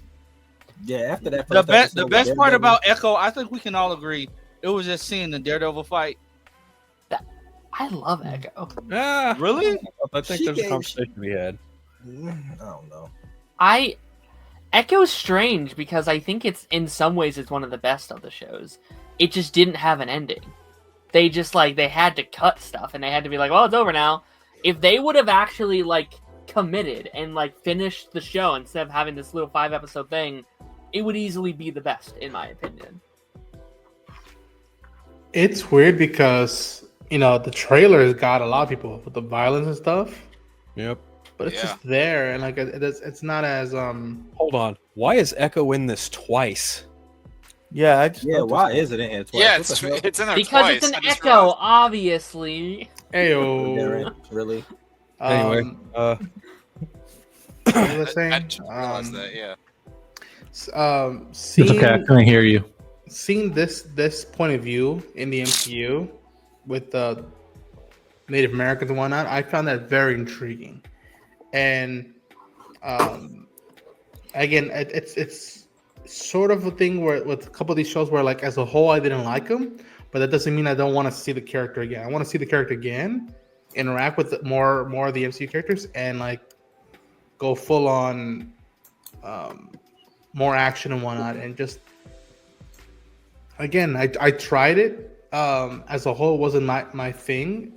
It's probably a little bit higher than Agatha for me, but it's one of the things that I'm like, people dug it, kudos to them, but no, it wasn't my cup of tea as a whole. A great lead. I think she was really good. With Yeah. the material she got, I think she did a good job. Absolutely. Okay. Tosh hated it. Right. Yeah, I ain't like this shit. F. Okay. Outside of that fight with Daredevil, I was tuned the fuck out. Fair enough. Mike. But I'm happy it does speak to sorry. like that demographic though. Like I'm hoping you Right. know, Right. you know, if you're a part of the Culturally speaking, it's culturally, yeah. it's great. Yeah. Yeah. I hear you. It just I can't relate to it. I'm black. I'm sorry. It just didn't work for me. No. No. Listen. Why is it that when you make an original, character Marvel and you created Space Pocahontas in animation, you made another space or superhero Pocahontas with Echo? It's unnecessary, and I think ethically disrespectful, to be honest with you, because I think the character Echo on its own could have easily dive into just certain characters, not aside just from like Daredevil and Kingpin, but in terms of that, even though she had a short run in her comic story, like in terms of solo wise, there's still enough material there to have a make interesting story instead of just creating your own shit, just for the sake of serving an audience. I could have put all those different characters in that you took from Twilight, New Moon, Twilight, Eclipse, Twilight Breaking Dawn Part 1 and Breaking Dawn Part 2. All the Wolfpack family, which you just took from that movie, although that franchise, and put them in here. I would have put them in interesting roles and stuff that would not become a stereotype. But hey, that's just me, Marvel. I try to, I try to see beyond just color, than what you just put on there just to check off a box. But yeah, this show deserves more, and the character I feel deserved more, and I feel they could be easily redeemed if they come in season 2, Born Again. Who knows? But I think they will. I'm just saying, if they don't, that character, they just forget wherever I've seen that character ever again. Unless they do Warpath and X-Men, whatever. Anyway, yeah. You named off all the Twilight movies way too fast. Well, because they're on Netflix, and also I'm a fan. Okay. Yeah, I can't really disagree with a lot of things everyone else has said. I enjoyed it, but I also think like there's a reason why Marvel put this in January of 2024. B, it's only 5 episodes. C, they dropped it all at once. Like, this is part of the Chapek era. It was on the tail end of the Chapek era. It was definitely just something that they threw out there for content, and I can agree with Mike that I'm not going to say you're pandering to your demographic, but I will just say that you put it out there specifically to possibly check off a box, but at the same time, like, people at Marvel and people who made the show still did their due diligence to seek out people from specific tribes to make sure that they were at the very least culturally accurate. I can respect that. I also think that taking some creative liberties with characters is kind of just something that Hollywood tends to do no matter what. So you're never going to be able to please anyone. And I'm not saying that's like a bad thing or a good thing, but I will just say that what I witnessed with this show, it was fine. I think for me, the highlight is obviously the Daredevil stuff, but also there's a lot there that you can unpack with Kingpin trying to take her under his wing as an adoptive daughter of sorts, and she had a really tragic backstory. There's a lot of shit there to unpack, and unfortunately, just being subservient to a 5-episode block and cutting it, it is just ultimately, I'm kind of with Mike. I think the character deserved better, and I think I kind of land somewhere between a B or a C, because I think quality-wise, it's a very well-made show. It's very grounded, down to earth, and whatnot. But man, it's just such a shame that Marvel. This is the one of 3 Marvel projects of 2024, and it's the one that's talked about the least because it was put at the very beginning of the year, and it was just hey, here you go, all 5 episodes at once, and it's just all right, cool. So overall, I'm probably gonna say C. Yeah. Okay. Oh yeah, Jake. I wanted to like this series a lot more than I did. The highlight has been talked about with the Daredevil stuff, but I think this series had so much potential. With the demographic that they were, that was very much focused on. I don't even mind that being in there if it is like a crux of who the character is, and that's part of what makes them who they are, and like that has a narrative purpose in the things that they do. And in fact, I strive for things like that because what does somebody's background say about who they evolve into? I like those kind of stories, but as has been said, it felt like they were just putting it in there purely to tick off a box, and when you're doing it just for that, I think it rings very hollow. And I want to see more of that character in hopefully better projects. And it's really disappointing because there was so much in the show that I really, really wanted to like, and some of it was starting to get me, but then they never really managed to maintain that attention rather. And it's competently, from a film / TV making standpoint, it's competently shot. It's well, the sound effects work. It's well edited together. It's competently structured, but it didn't really capture my interest. I didn't absolutely hate it, but it was probably about as fine could get for me. So I would put it at probably a C. Yeah, in terms of overall Marvel Studios content, it's about as middle of the road as the middle of the road projects get. Yeah. It fits into that category very well, which is unfortunate because I think the characters deserved a lot better. Oh my sweet Jesus Christ, that is Katrina Law. Holy shit.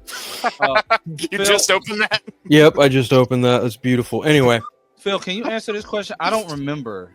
Did the head writer of Echo said they changed Echo's power because Echo was boring? I don't think they said it because she was boring. I think they changed it just to fucking accommodate real world. That's the thing. People get so bent out of shape when adaptations take liberties with characters, and they're like, "Well, it's not like the comic." Well, yeah, no shit. Not everything's gonna be like the fucking comic. You have to make it look realistic. If you want it to be like the comic, go read the damn comic. I can't. Thank you. I can't echo. No pun intended. I cannot echo that sentiment enough because people are. I want it to be like the comic. Then go read the fucking comic, shithead. All right, ran over. Yeah, thank you for the $5 super chat, Cameron. We have reached the goal, and the goal for the winning poll. The winning poll has been DC TV Arrowverse rankings. So, Pedro Pascal, you lost. Wait, will you ask me a question? No. Oh, my bad. No. I'm sorry, I went back to the bathroom. My bad. Darren, you're next. This is literally probably my most conflicted project because I love what's here a lot. I really enjoy what's here, and there's a lot of what I've been asking for. It's more deep characters, very similar to Agatha, a show that actually feels like it's a TV show, not just this mini event. But when you literally have the not showrunner, but the person running the show being yeah, they made us stop filming the show. We had a 7-episode season. They cut us down to 5 halfway through, and that is apparent. Plot lines are gone. Characters, are missing. They don't fully explain how the powers work. And while what's there, I love a lot. I can't rate it high because stuff of the show is just missing. It's just not there. Yeah. So it is ultimately a C for me, even though I love what's there. I would kill for a season 2 of Echo that has the showrunner, that has a proper episode count, that lets these actors do their thing, because what's there is good in my opinion. It's what I want more of from them.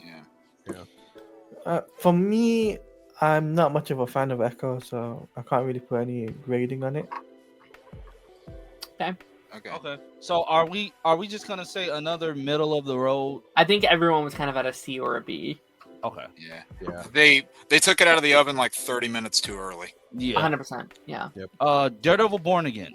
Ooh, this would be fun. Ooh. For me, I'm gonna give it a A. It had its pitfalls with some of those middle episodes, but I'm going to give it a solid A. That's all I gotta say. Huh. Interesting. Let's see. I'll take a look right before I give my letter. 1, 2, 3, 4, 5. 6, 7. Okay, there's only seven or eight stuff in here that I would give it an S and A. Everything else could see what it is. I'm really torn either between an S or an A. Like, to me, I get some of the stuff that people had issues with, but you just can't do. Are you doxing me, Lance? I'm rubbing your. Oh, sorry, I was rubbing your face. I thought I was doing it in my mind. Good That's job. worse. Oh, You just did that on a live stream. Good job. Sorry, Ronan. Yeah, it's all good. It's in stream. To me, you have to do your own thing, yet honor what the Netflix era did, which I think they did for the most part. Now, I agree with a lot of people. Season 2 might be smoother. It'll be way more smoother. We don't live in the vacuum. We know the stuff they had to, transition for the series. And Charlie got to flex some new muscles, I think, with this one, and I was happy for him to do that. There are episodes that will stay with me about it. There's the White Tiger trial. There's the bank sequence. There's damn it, that opening of episode 1, and this was a situation of like when stuff might be bumpy, and you're coming back to something that means a lot to people. This, in my opinion, was the best case scenario they could have gone with under the circumstances and the stuff they were at with this show. So I think I'd either go S tier or A tier, in my opinion. okay. Tosh. I'll put it in the A tier. I enjoyed it. The middle Tosh episodes, agrees with me. those middle episodes are kind of boring, but that was fine. Okay. Mike. I still think it's in the toilet. I think it's a B plus. I'm gonna be honest. If I'm gonna be honest, it's gonna be a B plus, right? An A minus. But certain episodes I'll put A plus or no S. I'll put some episodes I'll put as S tier. But show wise, in terms of pacing certain episodes, but I already know what's coming in season 2. It's almost like I don't want to judge it because I want to see season 2 to feel how I feel. Mhm. Cause I just feel like a lot of my thoughts on it are kind of might be a little bit premature. That is just being honest, but yeah, I'd say B plus, but like I'm talking about 89. But cinematography, all that stuff, S tier for Disney Plus. Marvel, S tier. 89. Oh, out of 100, I was like 89. Okay. Phil? No, well, you thought 69, but no. No, that's I'm Lance. at a really awkward place with this show because I really love the Daredevil Netflix run a lot. I think it's some of the best superhero television ever produced. And so for my own personal tastes and sensibilities, that's already like a tall enough task to live up to. Those are some big shoes to fill. Yeah. And I think what this show does is good enough, but to me, there were things like obviously the creative hurdles behind the scenes aside, like I do think that some of the stitching together is a little noticeable. I am not superbly fond of some of the heavier CGI trickery, even though I understand you want Daredevil to look more flippant, and I get it. Like, it's just unappealing to me as opposed to what was done in the Netflix show. And I'm going to be brutally honest, I was not really too keen on Vanessa and Wilson Fisk going to therapy, because by the end of the season, what did it amount to? Shit, fuck all. They were right back where they started. They were on great terms. It was just kind of this, semi-turbulent thing that they were kind of both just bothered by. But then at the end of it, they both come together to fucking put her shameful fucking affair to rest. Literally, that's exactly what they did. And I did not like that. And I usually really love a lot of the Vanessa Wilson Fisk stuff in the other incarnation. And so for here, I'm just like, I don't know. I would have much preferred seeing it. Obviously, this is just kind of down to like subjectivity and what I could have wanted or would have wanted out of the show. But what I got, I wasn't really a fan of. Like, I would have preferred to see more of Wilson Fisk just like kind of losing it as trying to be the mayor, but then kind of regressing into his Wilson Fisk stuff, but then also seeing like Vanessa Fisk try and maintain that leadership over his business, if you will, right? But not getting the respect that she deserves. And then slowly have Wilson Fisk kind of meld those two worlds together in the way that, well, frankly, is very mirroring of our real world in a lot of respects. So ultimately, like, I have to put it at a B, even though I really liked, the Daredevil Punisher stuff is fucking great. Like, there's no doubt about that in my mind. But the Foggy Nelson stuff, also great. Like kind of Jake said in regards to another show, started off great, ended great, stuff in the middle, that's debatable. And it boils down to whichever episode you were talking about. I have seen people say that the bank episode with Kamala Khan's dad is filler. I actually really liked that episode quite a fair bit. That's funny because Charlie Cox said he hated it. He just came out and said, "Yeah, I thought this was awful." Wow. Really? Wow. Really? Okay. That's too Wow. funny. I doubt because that one. The ending of that episode was beautiful. I love that he broke Homeboy's kneecaps. But hey, Charlie Cox is entitled to his opinion. That Yeah. don't have to agree with it, but I'm not gonna fucking be like, you're wrong, dude. No, he's fucking Daredevil. But no, I'm with Ronan, knowing what's coming down the pipe and knowing it's gonna be the same crew that we have now. It's like, okay, great. We're gonna get something more consistent, and I'm excited for that. But overall, where Born Again is currently right now, as far as Phase 5 is concerned, B. I put it at a B. Yeah. Okay. Jake, and I think after this we're gonna do WandaVision, and then we're gonna make the rest of them part 3 for next week. This is going to be like 4 or 5 parts, Lance.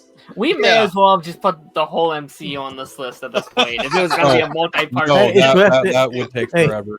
Yeah. Hey, Lance, it works for me because I'm just saying we get to talk about it. Yeah, true. So, Jake, So with this series, delicious. again, I had such, I have such a strong attachment to the original Daredevil series. It is one of, if not my favorite piece of live action superhero television. Don't do that, bro. Like, you gonna tell this man to talk and then call them delicious, bro?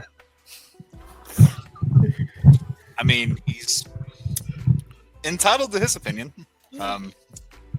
Anyway, loved the Daredevil Punisher stuff. Seeing the side of Frank where, he became the Punisher to do what law enforcement was not willing to do, and to cross those lines if they wouldn't, and then they use his moniker, his symbol, to go even further than he sees as justifiable. That it was really compelling storytelling, how they framed that. I'm surprised no one's mentioned this yet, but I think Kamar de los Reyes was phenomenal in this series as Hector 100%. Ayala. Absolutely loved his character. It's really sad that, with the real life death of the actor, we won't be getting more of that character, but I think that the way that his character was rounded off, while gut wrenching, it definitely made sense for the story that they were telling. And Dude, all the stuff between him, like between Frank, Matt, and then Hector, and then to some extent Bullseye. I loved their interactions. The main thing, and this is kind of an opposite to what I've said with other series, to where I actually wasn't immediately hooked on at the beginning. It took a little bit for me to kind of get attached to it, because there are points where you can clearly tell, kind of going back to reference the bit with the therapy that Phil brought up. Again, it didn't amount to anything, and especially in the beginning, you can tell that it was purely just there for the sake of putting the cast together, because they say, oh, look, this therapist is Matt's new girlfriend. But did that bring any interesting character dynamics? No, it did not. So, knowing what we have coming up, I'm definitely optimistic, because it's that same, crew that put in a lot of the coherent stuff that really worked, even though you can kind of see the split of what was old versus what was new. You can see that split in some episodes more than others.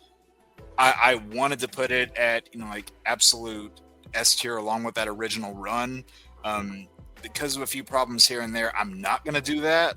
I really, really liked parts of it, so I will put it at an A.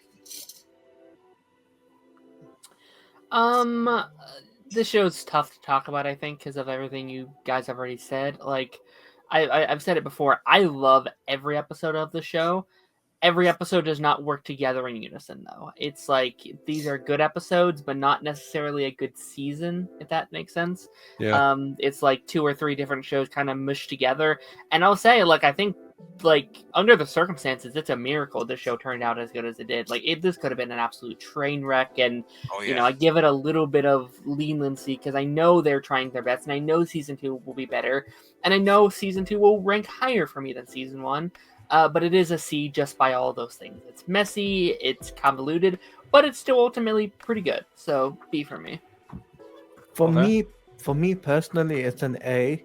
I would have given it an S tier, but I think just a couple of episodes this wasn't there. But other than that, it's an A. It's a solid show, and Charlie Cox definitely nailed the Daredevil character in this season. Like, you know, we got to see different suits. We got to see Punisher again. We got to see a different, like, even though it's a Disney era of type of thing, we've never seen a Disney show so this much before on the television. So that's for that reason I give it an A. I think your mic's going a little in and out. My mic, hold on. I'll fix that. So are we? So should we? So it seems like we're mostly between like A and B. Yeah. Where should we agree to drop it? I mean, I think it's deserving of an A, even if I slot it as a B. Yeah. Okay, so A it is. In front of Winter Soldier or after? After. Yeah. Yeah. I mean, within tier to tier, does it like really matter? Not particularly. True. So the last one for part 2 is WandaVision. Me personally, I loved WandaVision, but I feel as is seems to be like the course of these, kind of like feel like they dropped the ball halfway through in some instances. But that's just me though. I put WandaVision.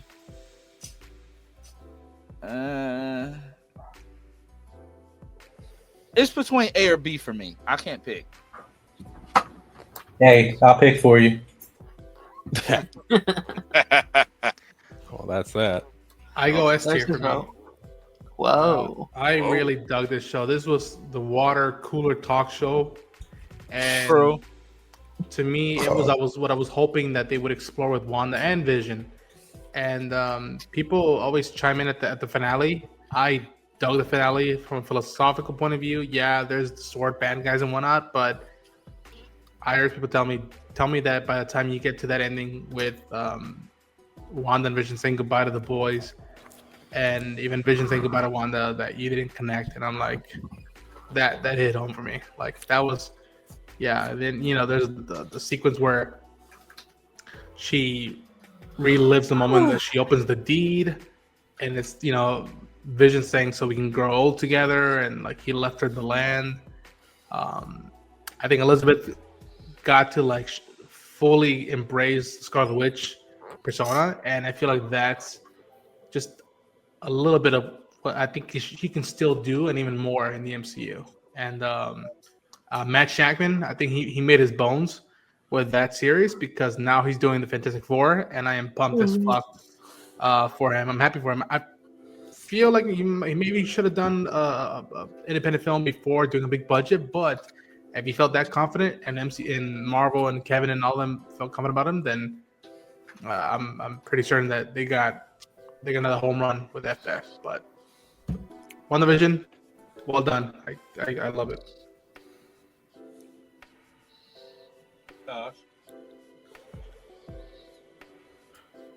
What we Who's talking that? about?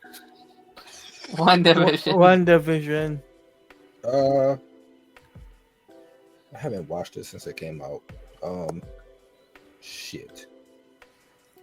I enjoyed it. I'll put it in like A or B. Like I had fun with it.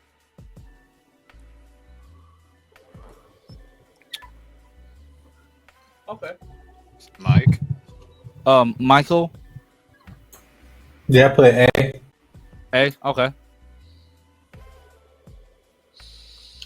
You're welcome. Phil. So, I actually had to go back and look at my ranking for this one because I forgot where I ranked WandaVision, and it's on the higher side definitely. But as far as the overall ranking for Phase 4 and 5, I think on the whole, I enjoyed more than I did not, because number one, I am a sucker for old school television, and I like the fact that the show went in a period piece by period piece setting for each episode. I thought that was really intriguing. I like that it pulled elements of like House of M and like some of Vision's stuff, and it was the introduction of Agatha Harkness. And even though there's a lot at play and there's a lot to juggle, I think it juggled things well, because then you also had like the inclusion of Sword. You had, Teyana Parrish as Monica Photon. Rambeau. Yeah. Like again, like there's a lot of stuff at play here, but I think the balancing act was really well done, especially going back and forth between like the whole what is reality and what is inside the hex, like dealing with all of that. I can understand some criticisms about the finale episode just turning into a big slugfest between the two Visions, and obviously a magical duel between Agatha and Wanda. But at the end of the day, like I still really liked this show a lot, if not loved it, for a lot of different reasons. Like, growing up watching reruns of Bewitched, I Love Lucy, things like that. Like this show is literally like, hey, if you like this is our Marvel Studios take on that. And it's like, oh fuck yeah, absolutely. And like I'm with Ronan. The fact Matt Shackman went from this to now doing Fantastic Four, when he was announced as Fantastic Four, I said, oh, they're making a fucking period piece and it's going to be amazing. Yeah. So I'm kind of inclined to say S, honestly. Whoa. Wow. Yeah, that's where I'm at. Okay. Jake? So, like with many of the Disney Plus series, this had things that I liked and disliked. I am definitely more on the like side with this one. I'll be honest, in movies prior, I was not all too hot on the Scarlet Witch character. Nothing against Elizabeth Olsen at all. I thought she did good with what she was given, but they had so far strayed away from showing how powerful a character like that can actually be. And you finally got to see, not only her true level of power, but also, more depth to her character than I think the movies had ever shown. And, you obviously have the advantage of TV episode runtimes. And, this, I thought, definitely paved the way for what we would see for her in Multiverse of Madness very well. And you see, the connection that she has to Billy and is it Tommy? Is that the other one's name? Billy and Tommy, yes. Yeah. And another character I was never too hot on, Paul Bettany's Vision. I'm glad you weren't hot on Vision, weirdo. Anyway, I thought he was well enough in this series.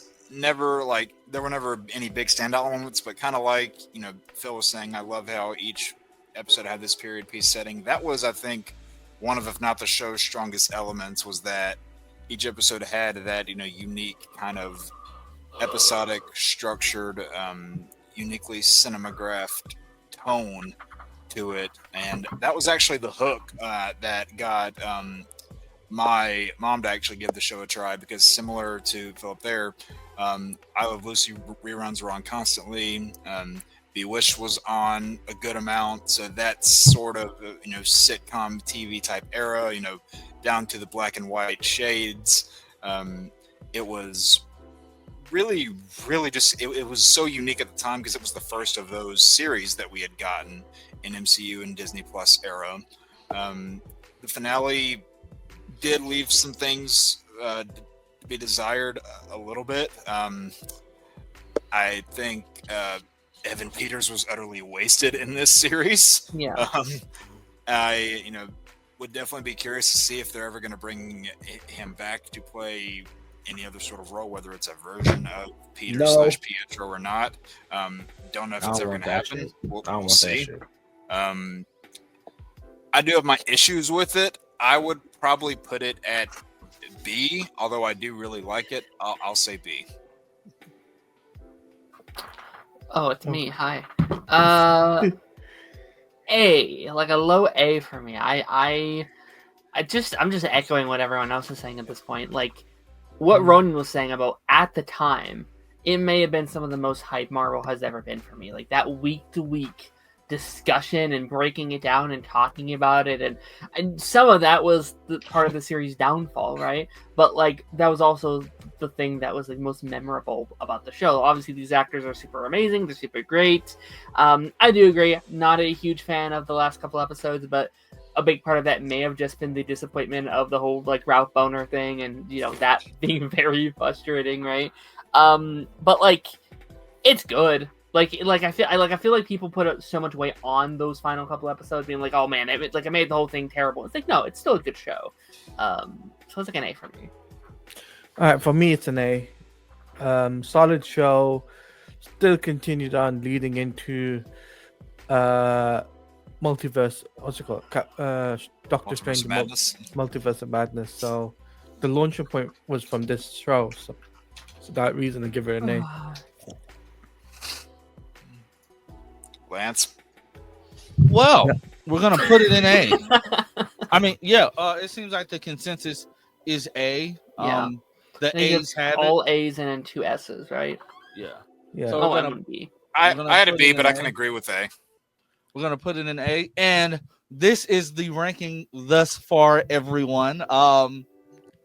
We will be finishing this up next week, and then we will be. You say that now. Jesus Christ! You said that now, but there'll be part 3 and 4. Let me not jinx it. But we will be finishing this ranking, but we'll be diving back into it next week, and then soon after that, we will be starting the one that was just voted on, ranking the Arrowverse / DC TV shows. That's everything from Smallville to Lois and Clark, to Naomi. Talking about Smallville. To Naomi. Wait. You're going pre-CW? All of yeah. it. All of it. I'm going pre-CW. So Flash all DC 1990 shows. is in there? Awesome. Yes. I'm doing all of it. So once we finish this, especially since this is that dry period, Fucking stupid.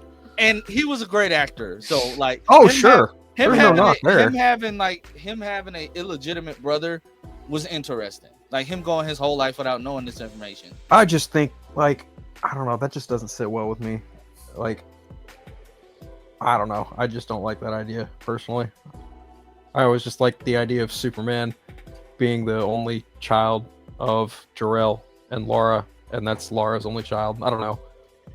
It's kind of a weird thing. It just weird out because it's, yeah, I know what you mean. I mean, it was I different. think they just like, did it to replace not having a Supergirl.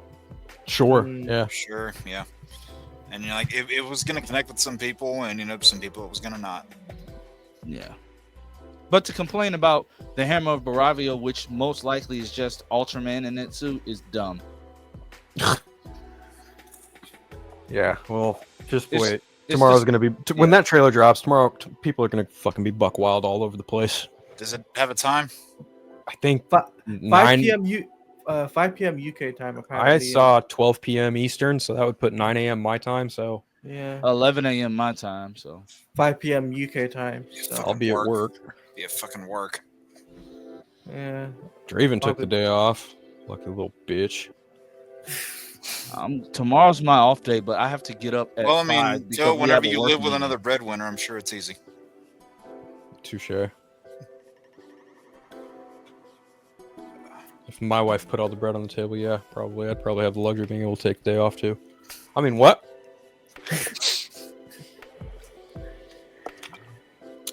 Jesus Anyway. Christ, these people don't know anything. So the Marvels, I enjoyed it. I put the Marvels in A.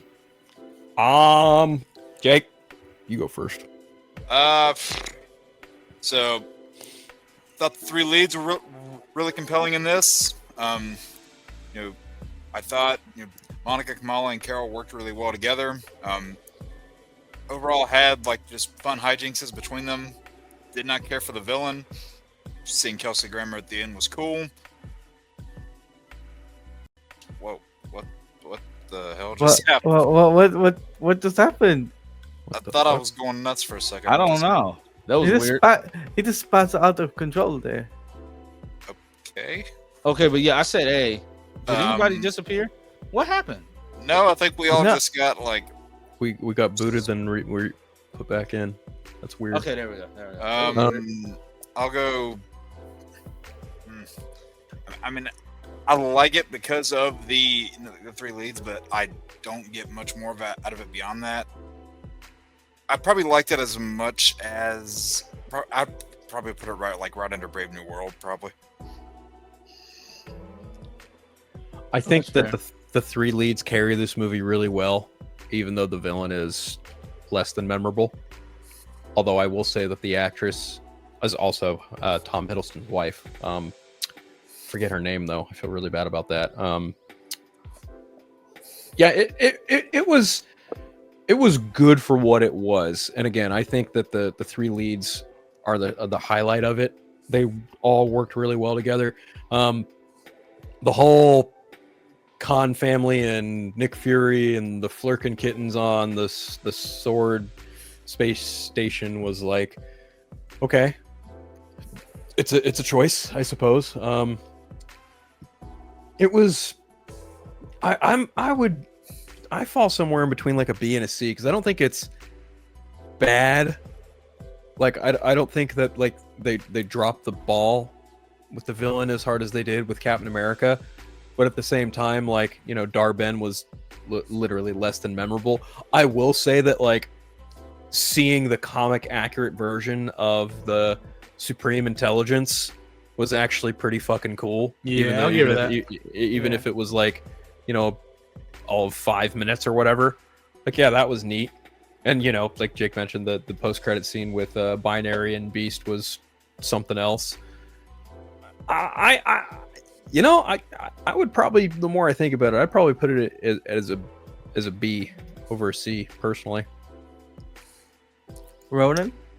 Yeah, I'm probably gonna go in the C section. What just happened? It just gasped. He's surprised. Yeah, I echo Jake's and Phil's sentiments of like Bree. I was so happy for Bree that I'm like there because you know I watched the first movie like okay, I'm intrigued, and then with this movie I'm like there's Carol, there's the captain, Yeah. And obviously for my money, Iman Vellani stole the movie and ran with it. Tiana Paris was great as Photon, and yeah, I think what's her name. Zal Ashton. There we go. Yep. She plays Dar-Ben. Yep. I felt so bad for her because I was just like, oh man, this is already. It's weird when I'm watching a movie and I'm already editing stuff in my head. That's Well, not it's like good. apparently they cut a bunch of shit out of that movie, and I'm just like, why would you bring in Nia DaCosta and like butt fuck her movie? Like I don't understand that at all. Like she brought us Candyman, the 2021 Candyman, Yep. which is IMO like a fucking beautiful love letter to that franchise. Oh yeah. So why would you just neuter her fucking movie in the editing room? I don't get that. Like, she even came out and was like, yeah, no, that's not even the movie that I wanted to make. Like, it hardly resembles what I wanted to do. And I'm just like, what the fuck, Marvel? You guys bring in people like Sam Raimi, Jake Schreier, the Russo brothers, Ryan Coogler, all these cats, Sean Levy, all these guys, and they get fucking free reign to do whatever the fuck they want.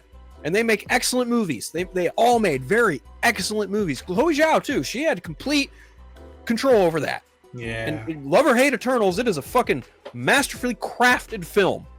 Yeah. From a filmmaking perspective, right? So why the fuck, again, why the fuck would you neuter Captain America Brave New World and the Marvels? That, to me, is like the biggest, like, just cardinal sin they could have ever done. It's like, no. The same reason they're neutering Ironheart. Sure, yeah. It's just like, come on, guys. Like, Kevin Feige fought to have progressive ideas and characters of diversity at the forefront, and yet we're neutering them. This is stupid. Like, the movie probably would have been much better had she got final cut on it, in my opinion. And I feel like looking back at it now, and I'm not trying to throw this as an insult, but like looking back at it now, somewhere in there in the Marvels, there's a great, magnificent Marvel special presentation. There's a great special right there with that film and whatnot. And again, you didn't have to do a villain, because it was, again, this movie also suffers a lot of stuff of like, we gotta end of the world, or end of the galaxy and whatnot. And it's just like, no, you gotta. In this phase, all these movies should have been about personal stakes, less plot stakes, and you hold the world-ending galaxy stuff until you get stuff like FF or the Avengers. Like, to me, or even Deadpool and Wolverine. Right. Yeah, and like, to me, with this one, it should have been about like, how do you feel about your legacy, Carol, and Monica Rambeau? How do you feel about your aunt and how she left you on your own after your mom died? And like, it's not even that. Like Monica's whole thing was like, dude, my mom died and you weren't fucking here. Neither was I. Like, what the fuck, man? That's a big what the fuck. And also, what Kamala looks at it, because Kamala looks at Carol, and it's just like, and it's a kid. There's a lot. It's not just glitter and magic and whatnot. There's a lot of heavy. This gig isn't for the faint of hearts. And like, even again, the angle of her being married, that's a big thing, and it felt very nonchalant. And like, I know people had issues with the singing world. I didn't mind that, because that was like, okay, that's a wacky part of the MCU that can exist, and we didn't spend too much time in it. Cats swallowing people, okay, that was a little like, okay, this feels like we've seen it before, and now we're seeing it on an amplified scale, and it's like, okay, this has been done before. We really don't need more of it. Like, you're being funny with it, we get it, but that's the problem. Is like, we have seen this before. We did not need it again. I think the Khan family and Nick Fury would have been much better served had they had just been given something else to do in the Sword Station. But we're all just armchair executives at this point. Yeah, I think they should have just emphasized on the personal character bits, because the more you keep doing those grandiose, like end of the world type stakes, the less special those kinds of things are going to feel, and they're just going to keep feeling old and repetitive. Well, because then by the time you get to Avengers Doomsday or Secret Wars and those characters pop up, you're like, oh, fuck yeah. Just like how it worked with Infinity War. Yeah. Everyone was over the fucking moon when Chadwick Boseman showed up. I lost my fucking shit when I saw Doctor Strange in the first 5 minutes of that movie. Yeah. When you take the time to build these characters, they will return. By they, I mean the fucking audience. Yeah. Like, luckily for this movie, I think Brie did a better, phenomenal job as Carol in this movie. Oh, and I agree. I'm, I don't know if I'll revisit the movie again, but like, you know what? If I see a scene or two between the three of them, and ahead of Doomsday, I'm like, you know what? Yeah, let's see Carol and let's see her interact more with the fucking Avengers. Like put her in a squad. Let's start seeing that play out, because the timetable of Infinity War game that didn't help Brie and her introduction as Carol Danvers. And I don't know, folks. Like, to me, I would go C. For me, it's better than the Captain Marvel movie, but it doesn't escape some of the funkiness that it has and whatnot. But that has nothing to do with the actresses and whatnot. Like, again, I've been saying it. Sarah Haley Finn, MVP. Even with Brie, I like this. Finally, I was like, there's Captain. And I like seeing Valkyrie there. I love the dynamic between her and Carol and that little history. Yeah, that was dope. Yeah, no, I don't disagree at all. I think I'll go to bat for Brie Larson. Okay, like, I heard a long time ago when I was in another movie group, one of the guys was like, I heard Brie Larson's a bitch, and I'm just like, well, you're a punk piece of shit, so fuck off. Yeah. So, yeah. So anyway, what you got? So I'm giving the Marvels a B, like pretty much like you guys. But for me, it was like, it felt like Kamala was the standout show for me personally. Yeah. Like, and it felt like they elevated her a little bit more in this compared to her show, and that's why I was like, okay, I see what you're doing here. And obviously with the post-credit scene as well, that was pretty sweet. I gotta say, bringing that in, and I thought that was cool. But yeah, I have to give it a B overall, and honestly, I would recommend people checking it out. Okay. So we had A, C, right, Jake? You'd C. Yeah, we got 1A, 2Bs, 2Cs. So then that would. So the A and the Bs and the 2Cs. The A and the Bs kind of canceled the C's out, so it's like a B minus or a C Yeah. plus. It's Yeah. somewhere in there. We'll just put it in B. B, yeah. Yeah. B. B to Okay, be on- there's an A and 2B, so yeah, that's definitely more favorable. And Cameron, you said you haven't seen the Marvels. Thank you for the $2 super chat. Serenity, what's up? What's up? Welcome to the stream. And Chillmonger, what's up, bro? What's up? So like on y'all screen, if I pull up a comment, is the tier maker like disappearing? No. No. Yeah, it's disappearing and showing back up for me. This is really dumb. StreamYard's tweaking, but I'm gonna deal with it because it's still showing on the stream. So whatever. Wild. Yeah, it's that whatever that glitch that just happened. Yeah. So next is Loki. For me, Loki is S or A tier. I think season 1 is S. Season 2, it was good, but at the same time, could have been better.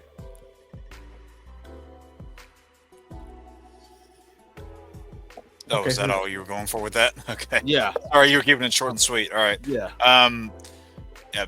Season 1 I like a lot. Some of those early episodes really you really get to dive into the meat of Loki's character, and I think he benefited by not, having a character like Thor next to him for once, because like Thor, who like we had always seen as the good guy in comparison, we never really gotten to see Loki on his own and see like all the different layers there were to his character.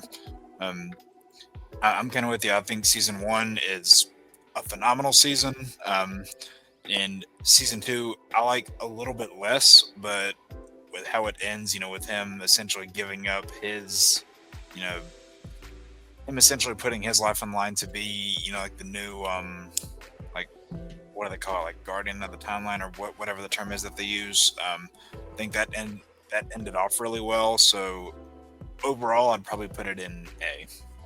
He Who Remains. That's the word you're looking for. Yeah. S. I don't think there's a bad episode of Loki. Loki is hands down the best Disney Plus show that Marvel ever produced. I think there is nothing wrong. That first season is so excellent. I love it so much. Sophia De Martino as Sylvie is an all-timer performance for me. I fucking pray to God she's in Avengers Doomsday. I love that character so much, and I'm sorry, Serenity, but this is my jam right here. I fucking love Loki. And then season 2, where they have that conversation with He Who Remains again about basically like the cheeseburger. burger. That's a funny analogy. Yeah. But it's like that second season where he literally saves everyone. Like he goes from being a selfish, narcissistic trickster god to literally holding the multiverse together for glorious I gotta purpose. give you that. I cannot wait to see how he is introduced in Doomsday. Dude, I cannot wait. If Doom is aiming to destroy the It's good, Dad. multiverse, if Doom is aiming to destroy the multiverse, that puts him on a literal crash course with Loki, and I am terrified to see what happens in that situation, because it's going to be a reverse of when Loki killed Coulson at IMO. It's going to be a fucking reverse of that. I'm going to cry. And like also a reverse of when Loki confronted Tony Stark. Yeah. Yep. And Serenity, yes, WandaVision was goated. WandaVision was goated. Yes. So, Ronan, where are you placing it? S tier for me as well. S I tier? mean, to me, WandaVision and Loki are the best Marvel shows, including X-Men 97. They're the best Marvel shows they put out, and I think they've been, besides Guardians 3, Eternals, Deadpool, Wolverine, and now Thunderbolts, and the holiday special, they've been the best things that Marvel's put out post Endgame. And I would put both specials in there as well. To me, Loki just from an aesthetic point of view, the sets, the production, like I could literally have done a series just a TVA and just see what's Elvis mucking up. I and, would have actually- loved that, bro. I would have loved Yeah. that. I I would hope- have loved that. And I Well, hope also the variant, you know, like it's right there in the picture. Richard E. President Grant. Loki, yeah, Richard E. Grant, yeah, like yeah. all the variants of Loki were fucking great. You know, obviously Sylvie was great, but she's my favorite variant. But yeah, like you had Kid Loki, boastful Loki, old Loki, and President Loki. I was just like, dude, this is Yeah, the Marvel lizard Comics. one too. Alligator. Or alligator, yeah. The best version of the multiverse displayed in the MCU, in my opinion. And I like Deadpool 100%. Wolverine a lot, but to me, Loki nailed it. Of like, I think in televised form, yeah, I think Multiverse of Yeah. Madness kind of takes that cake a little bit. Though Deadpool and Wolverine, We'll get to Deadpool and Wolverine. We're gonna get yeah, because Loki, it shows you the multiverse, and yet it doesn't just do the ooh it just goes. There's stakes at it when you mess Yep. with this. Yep. And I hope that that vibe is in Doomsday and Secret Wars. I hope that they're like, all right, we did really good with Loki. Let's look at that blueprint and see what we have to not even duplicate, just like what we have to honor and make sure we're following through. Because if we're connecting all the stuff, if this is the multiverse saga, we have to have that as a key component, in my opinion. And I really hope that there's a great moment between some of the OG Avengers and like some of the Avengers that have come before this new age, these past few phases, and they meet Loki, and they're like, whoa, and him be like, no, fellas, I know, I'm on your side. I swear to you, like talk to Thor, and like I hope there's that cool moment of like, we've hated you for a while, now you're helping us, and it's just like. You know, you have to work with the one guy that was the bane of the reason why y'all came together in the first place. The reason why there's an Avengers in the first place was because of what Loki brought as danger. And so Because yeah, nobody Loki. except for Thor saw Loki die. Yeah, Loki S tier, and it's one that like I have the first season on Blu-ray, and I can't wait to get the season 2 on Blu-ray. For me, I love the series, both seasons. I thought Tom Hiddleston and Owen Wilson killed it because, like, I really like their dynamic between each other. And obviously, like Phil mentioned, like you got different variants.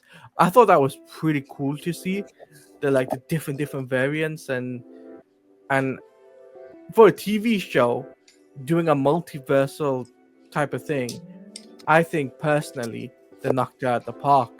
So I also think that if they did a third season, I think even a third season would be pretty cool to do in the future. I also think as well, like the story element, you kind of feel for Loki throughout both seasons. Like you get to see his progression from a villain sort of thing into becoming like the guy that basically saves the multiverse, right? So it's like I think that's pretty cool. So if I had to give this in the rating, I have to give this an S, without a shadow of a doubt, an S. That's fair. So it's going in S. The S is win. It's going in S. All right. Okay. And also so, the theme song. Can we just talk about the theme song Yes. real quick? Oh, Natalie Holt. Oh, yeah. Oh my God. Oh, Natalie Holt's score the, of this. the theme song is goated. Like Natalie Holt's Yeah. entire score for the show was fucking goated, Yeah. without question. Oh yeah. Ragu coming in with some news. Hope Summers in the future for X-Men 97 is voiced by Gates McFadden from Star Trek. The new generation. Chillmonger, the environment of the WandaVision era was S tier. Facts. Some kid just bit my daughter in the face. That means she likes him. what? What? Okay. Okay, Loki. Darren says Loki season 2, a top M5 MCU project for him. I can see that. That's in my maybe top 10 probably. Maybe his vote. Maybe his vote would count more if he would quit his job like I asked him to. Loki is my number 5. Loki Nice. is my number 5. Yeah. My Yeah. S tier, not counting animation, because X-Men will be there, is just WandaVision and Agatha. Everything else just can't compare in my eyes from my personal taste, so they have to be A tier or less. That's fair. Everybody fair. is, entitled to their own opinion. I have a really deep love of females magic trauma work, sitcoms, television, as far as how they are made, and they captured all the things that make each genre they tackled. Like episode 1 and 2 of WandaVision were so spot on. Homages to Bewitched, and they definitely were. Yeah. They killed that. They killed that. I still remember watching WandaVision and having to avoid, bro, those leaks was crazy. Yeah. Oh yeah. So the upfronts are going on right now. So yeah, a lot of information is dropping. Yep. Loki is truly now the god of stories. Yep. Yes, he is. My parents are shopping. Not sure if I can get there. Oh, well, man. at the end of the day, I'm gonna be combining the tier list into one long ass video. So yeah, There you go. Hey, that'll give you an additional upload too. yeah, and he's gonna be there. Darren's gonna be in that. So next up on the list, just gonna drop that right. Fucking Yeah. hell. Yeah. Actually, no, I'm gonna drop that right there. Yeah, for sure. Secret Invasion is worse than Thor: Love and Thunder. I don't know about that. I No, don't but know it's if I still- agree- I no, don't know but if I it's not- agree with that. No, Nah. but Can I still stack think- them on top of each other? No. I I wish. I mean, God, you. Listen, we should just move on because Yeah. we will just do nothing but trash the fuck out of this movie, Yeah. right? And So I don't want what- to spend time doing that. So what if season 2? Or is that what if all together? Yeah, it's just what if Yeah. in general, right? What if That's- season yeah, 2 and 3 altogether. are part of phase 4 and 5? Okay, Yeah. so yeah. I didn't too much care for. I don't think my vote's gonna count. I didn't too much care for what if. Like I had it on as like background noise for the past 2 seasons. Yeah. They had a lot of potential. I still think the best thing they ever did was that Doctor Strange episode in season Yep. 1. Yep. I don't think they were able to surpass themselves after that. And also the Captain Carter episode. I really, really love that one. That's the well. first Yeah. episode. first right? one. Yep. I liked of this season the new character they deliberately went out of their way to make for this show. Kahori. Kahori. She was cool. And I think while it's a little goofy, what's up, Todd? Back. I think it's a little goofy that, they had, the Hulk tried to cure himself, but then he ended up creating giant gamma kaiju monsters. And then, they all, like the whole kaiju mecha thing was cool in concept, but I think from an execution story writing standpoint, it kind of doesn't make that much sense. Because it's like, oh, Bruce Banner's going to try and cure himself. Oh, he accidentally made giant kaiju monsters in the process. It's just like, what? And everybody has their own Gundam.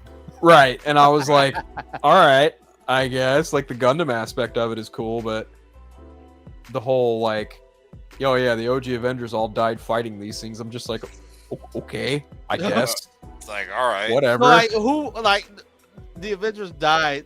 So like Sam just said, you know what? I'm gonna be Captain America. Yep. Yeah. And Red Guardian was like, it is up to me to honor Black Widow. And you know what? This is all we've seen of Shang-Chi since his movie. I know. The Shang-Chi episode though, the Shang-Chi and Hawkeye episode. Yeah, that was Kate good. Bishop, that was good. That was good. That was a I good did episode. like also the episode where it was his dad and Hela. Yeah. Oh yeah. Yeah, when Wu and Hela, that one was fun. Yeah. And, like, as an X-Men fan, I was glad to hear Alston Seeley Smith as Storm in another project, but That episode just came out of nowhere though. Like it was no build up. Like that in turn already puts X-Men 92, 97 inside the Marvel multiverse. Yeah. Canonically.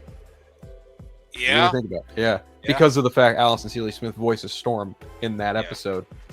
Yeah. It basically kind of establishes that, like, somewhere in the multiverse, X-Men 97 is canonical to the Marvel Cinematic Universe, more or less, Yeah. And in a weird roundabout way.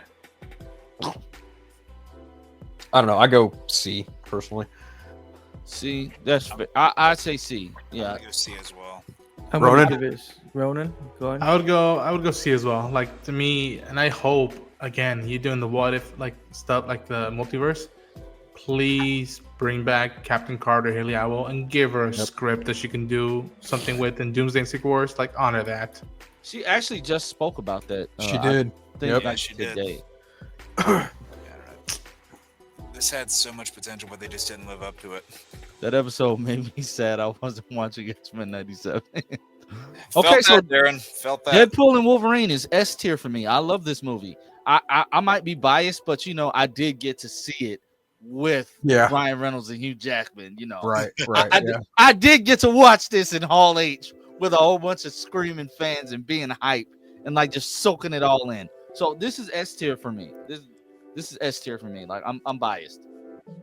No, I mean that's completely valid, Lance. I mean, you got you have these two big names, like you have Ryan Reynolds and Hugh Jackman finally getting a proper movie together after all this time, and like not only was this Hugh Jackman's return as Wolverine, this was also like saying goodbye, or at least a temporary goodbye, at least to a side of that Fox era.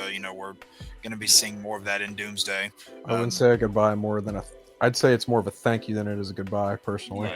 Yeah, I think that's a better way to phrase it. But you get just a lot of great character interactions between the two. I mean, and this is one weird complaint that I just can't get behind with this movie. Is they say that it doesn't really have that much of a story. I was like, that's not really true.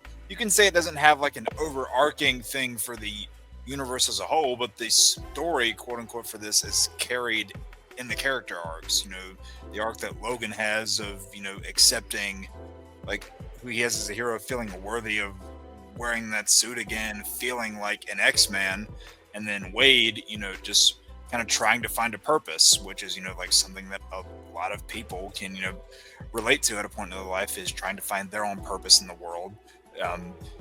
This is one of the movies that was not afraid at all to go in full in on the comic book aspect of things. I mean, just that Wolverine montage alone, I was giddy watching that. You got the returns, you got Wesley Snipes' Blade, who was definitely my favorite of those cameos, or I say cameos, but they were more supporting characters.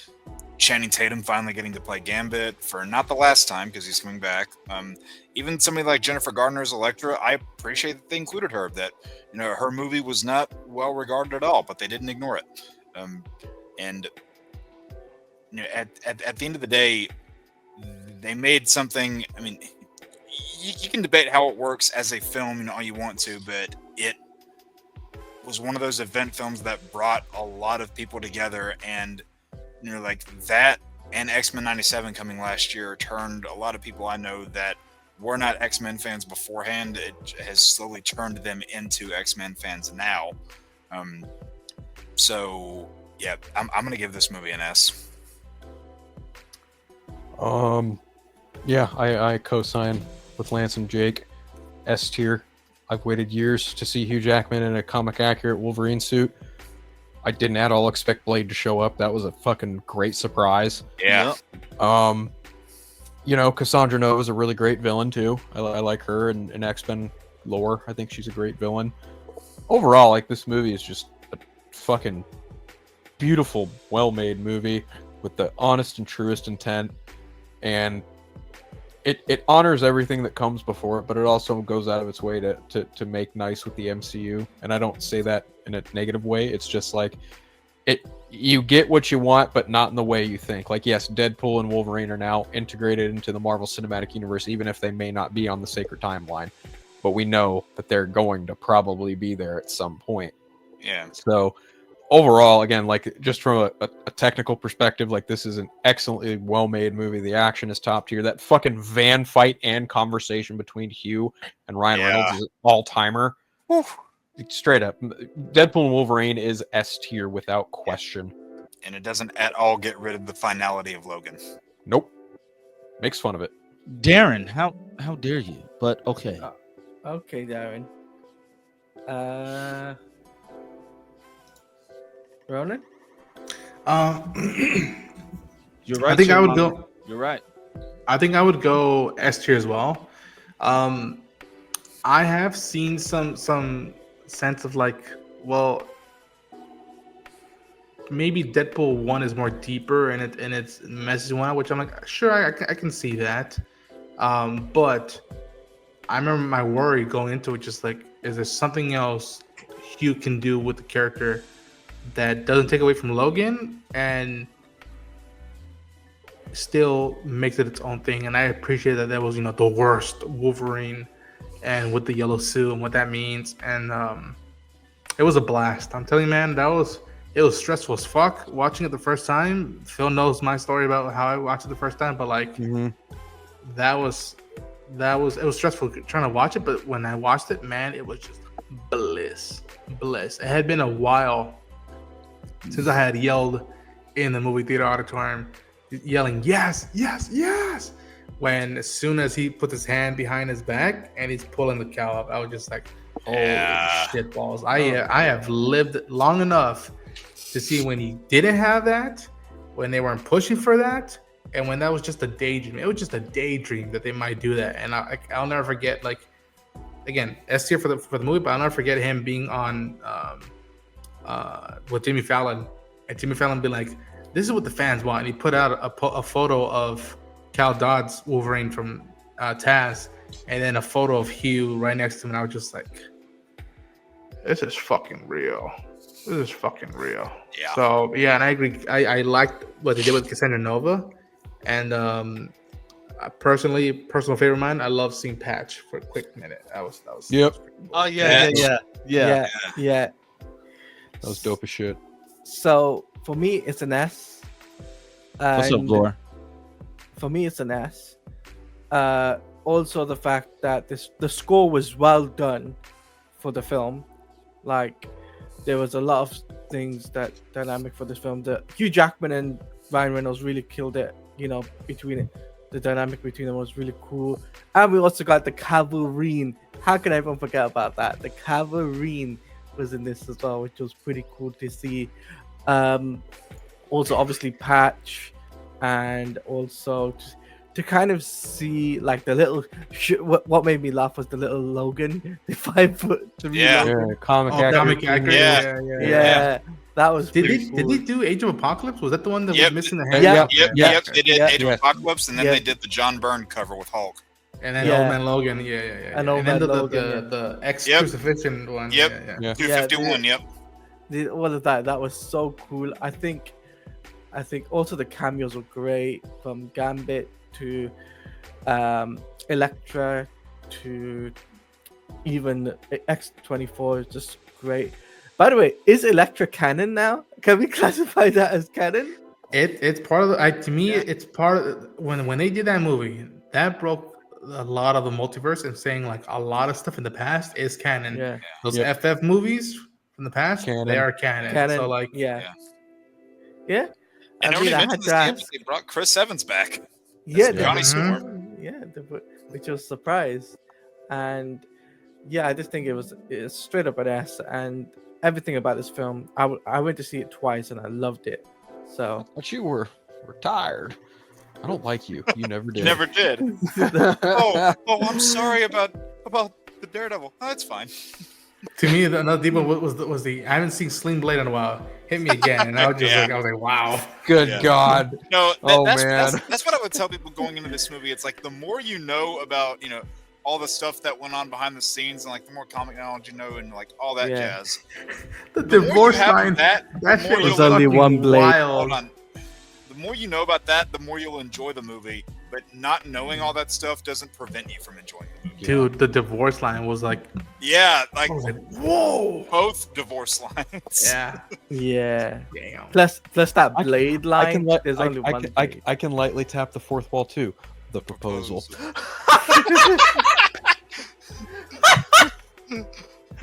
Oh my God. And then Nice Pool just gets blown to shit. Oh God. Right. I mean, and Serenity.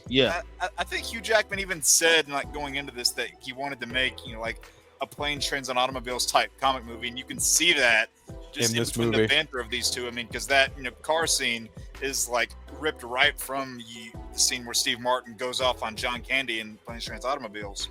It's like clear as day that was the influence. This movie might have my favorite fourth wall breaking moment, where like he's like, Suck it, fucks. I'm going to Disney.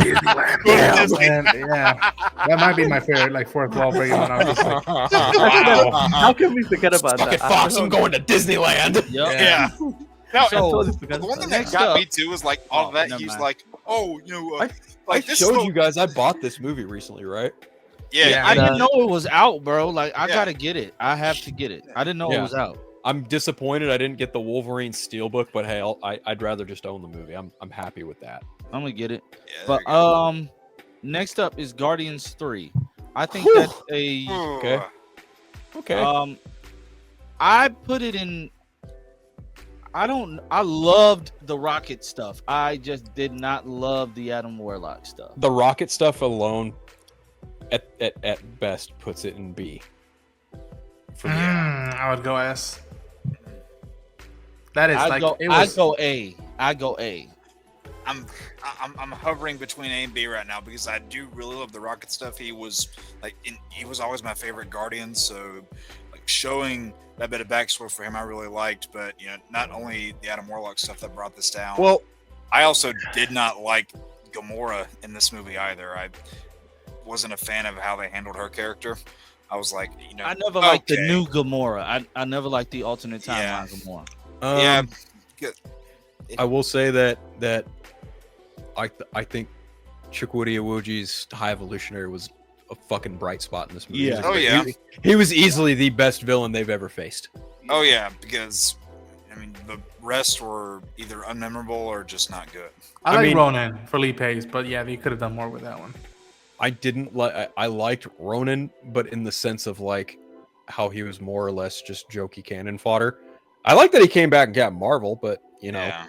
the fact that he went out by a dance move and then the Infinity Stone, Yeah. so that's kind of lame. And then the villain of 2 was Kurt Russell, and I was like, well, this is a waste of time and a waste of an actor. Yeah, that same sort of stupid humor that you threw onto Drax earlier, they did it to Ego in this movie too. Right. And then you get to this, and the beautiful thing about the High Evolutionary is he's just a sadistic fuck. He doesn't care. He did all of this to Rocket because he could and wanted to. Yeah, You know, and I think sometimes, depending on the movie and story you're telling, sometimes just having a bastard as a villain is a good thing. yeah, And I think Chukwudi Iwuji, he embodied that really well, and they really went out of their way to try and make the High Evolutionary look as accurate as they could have, minus the metal face, which I was fine with. I Right. didn't care. I actually liked how it's in the third act, and he fucking loses his shit on one of the subordinates. There is no God! There is only me! Like, he just gives this massive egotistical fucking speech of why he is the bad guy. And I was like, you know, in any other movie with any other villain, that could have come off as two-dimensional, lame, flat. predictable, flat. But he gave that fucking soul, and it was beautiful, damn it. And he was just an excellent villain. So I guess by that point, as much as I fucking hate dimwit Adam Warlock, I would probably put it in like B plus A minus territory. I'll give James Gunn credit for this. You know, like I have my criticisms with him, but I never expected to watch a comic movie and cheer whenever Rocket Raccoon said, "I'm Rocket Raccoon." I never expected to feel giddy when those kind of moments happened. Also, Yeah. I I'll give him think, credit and I know there. we're gonna go down a road doing that, but like, I think what I appreciated that like he made me emotional, and the stakes were high, and yeah, at the end of it, spoilers for anybody who has not seen it, nobody died. Well, and probably even the sadder thing is that they all went their ways. They all had to go figure things out. Like to me, Yeah, you I can know, understand that. Rocket going out to Raccoon Heaven for a quick, and that always gets me. But like to me, the part that really hits home for me is when Quill, after he survives and says goodbye to Gamora, he says, "I gotta talk to you guys." And he says, "You going away?" He's like, "Yeah, I have to figure some stuff out." Like that, and that piece of music always gets me. And I think for the Guardians, 3 for 3 for soundtracks.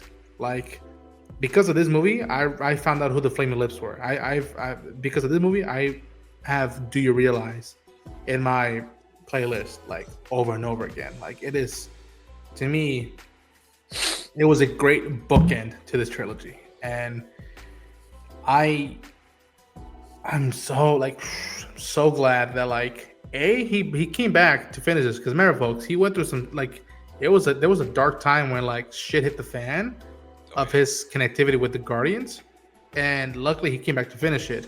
And yeah, I agree. Like to me, the Adam Warlock stuff is the my least favorite part of the movie. I love the I love the moment of like there's a button in the car, press it. Okay, now what? Open the fucking door, and I just like Yeah. But yeah, I think even when they go to that one squid location to get information of Rocket's history, I like that sequence as well. And also shout out to I think we'll talk about it later, but like shout out to Mantis and where she's gone from to the hospital to now, and especially and also Nebula. Like Nebula, yeah. Yeah. Yeah.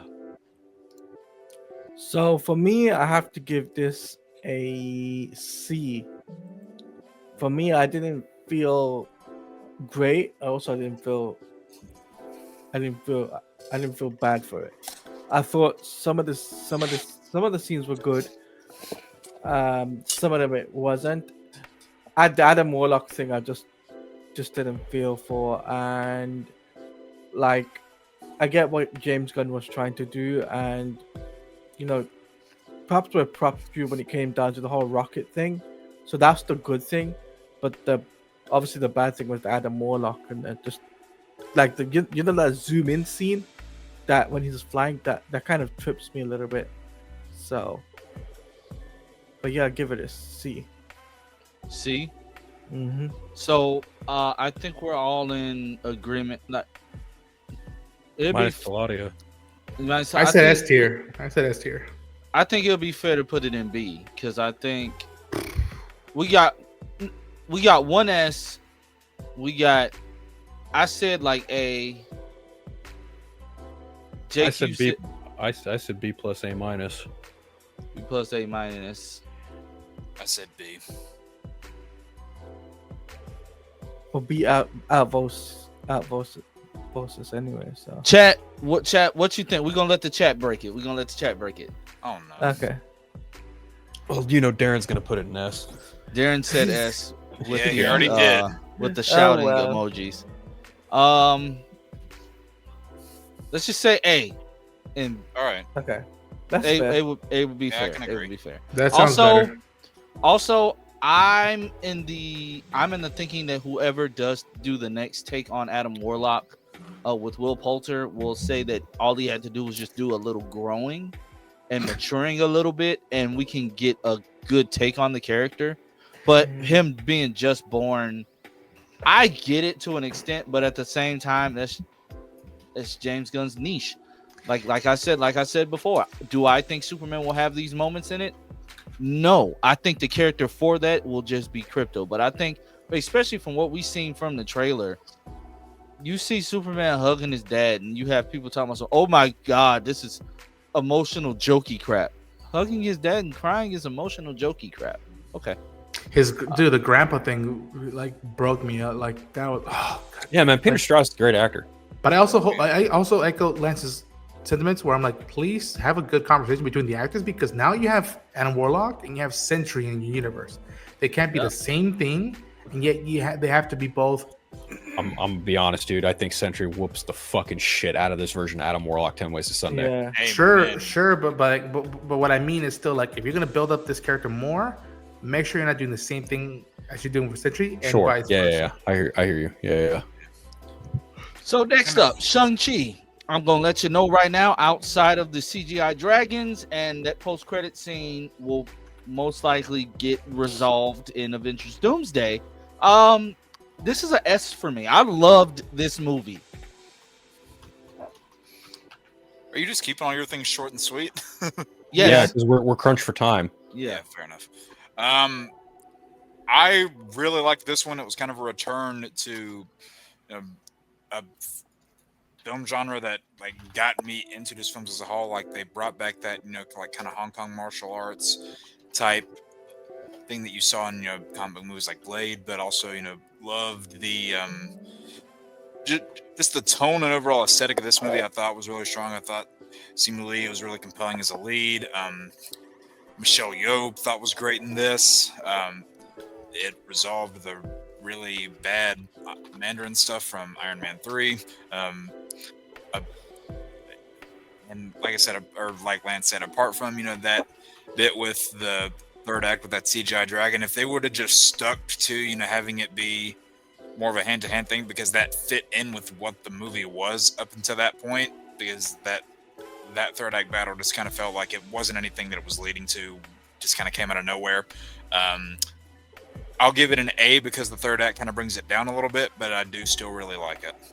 It's okay to be wrong, Jake. Yeah, no, you're wrong all the time. Thanks. I can't log into my letterbox because I fucked up, so I'm trying to. There's my ranking. Okay, I have Shang-Chi in my. The fuck is it? God damn it! I thought I had it in my top 10. Oh, okay. It's been bumped down a few because of a couple other projects. It is in my top 15. So, I have it below Loki, but I also have it above the Marvels and a bunch of other shit. I'm gonna go A.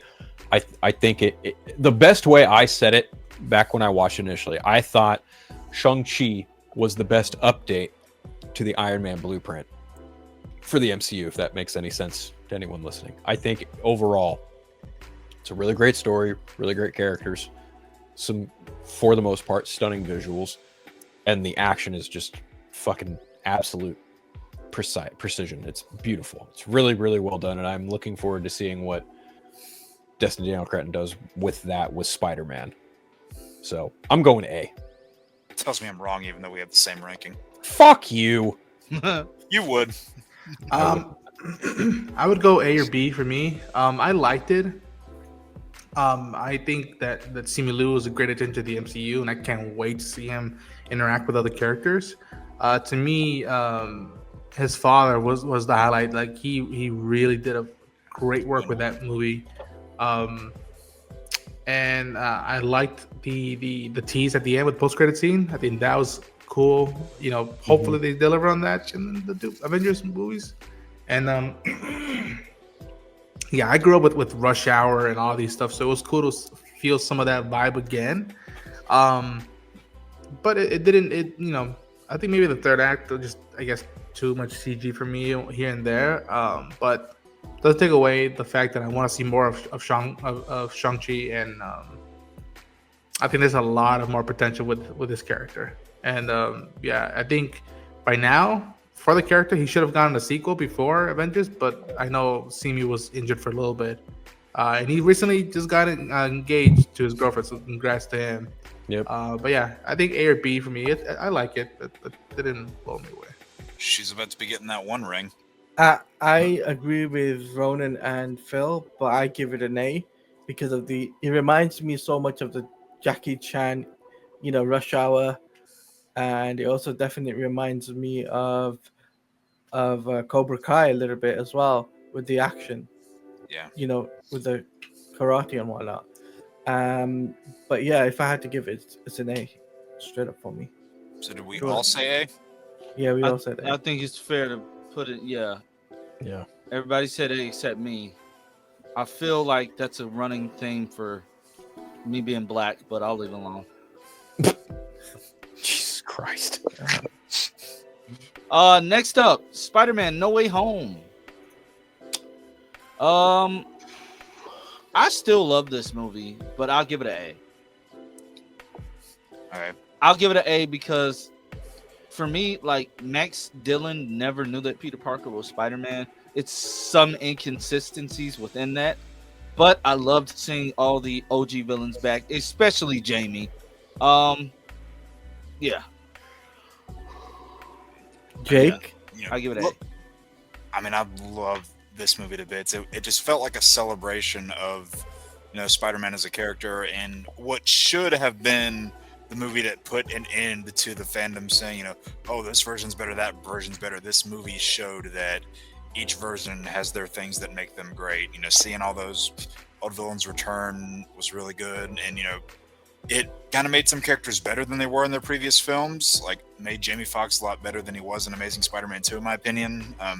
Yeah. And even though there were some inconsistencies with the rules that they said, hey, all these people died, fighting Spider-Man, even though Lizard and Sandman didn't die. But regardless, thought that Peter's arc in this movie of is not so much about what the fans always want to say it is. It's like, his arc is becoming Spider-Man. No, he was always Spider-Man. His arc is just that he became an independent hero, and he a lot of that is brought forward through not only the death of Aunt May, but also those other two Spider-Men telling him about their experiences, what made them who they are, and they don't want him to be consumed by that darkness that made them go down their darkest paths. And obviously all the fan service moments in the third act, those moments between Peter and Otto, love those. The moment between where you have Andrew Garfield saving MJ, and then Willem Dafoe is the lead in this, just cranks it up to 11 from how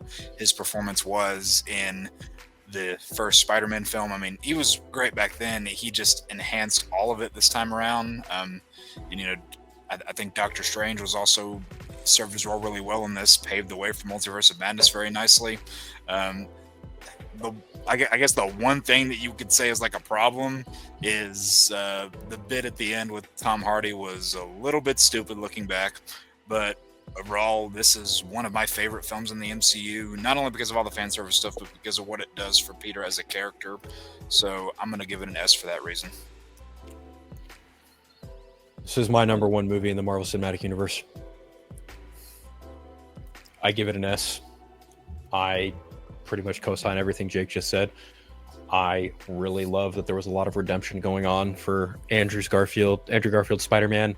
I love that I was right about something that made me very emotional. A friend of mine, months before the movie had come out, who me and him were going back and forth, and he was like, who do you think's going to die in the movie? I think it's going to be MJ or Ned. And I said, no, it's going to be Aunt May. And he goes, really? You think so? I said, I bet you donuts to fucking dollars they're going to kill Aunt May in this movie. And sure enough, I was right. And I hate that I was right because I know full well the fact, like, why I was right, because I know full well that, like, since Ben hadn't been, like, predominantly shown, they were going to have to do some variant of, great power comes great responsibility. And what happens comes from Aunt May.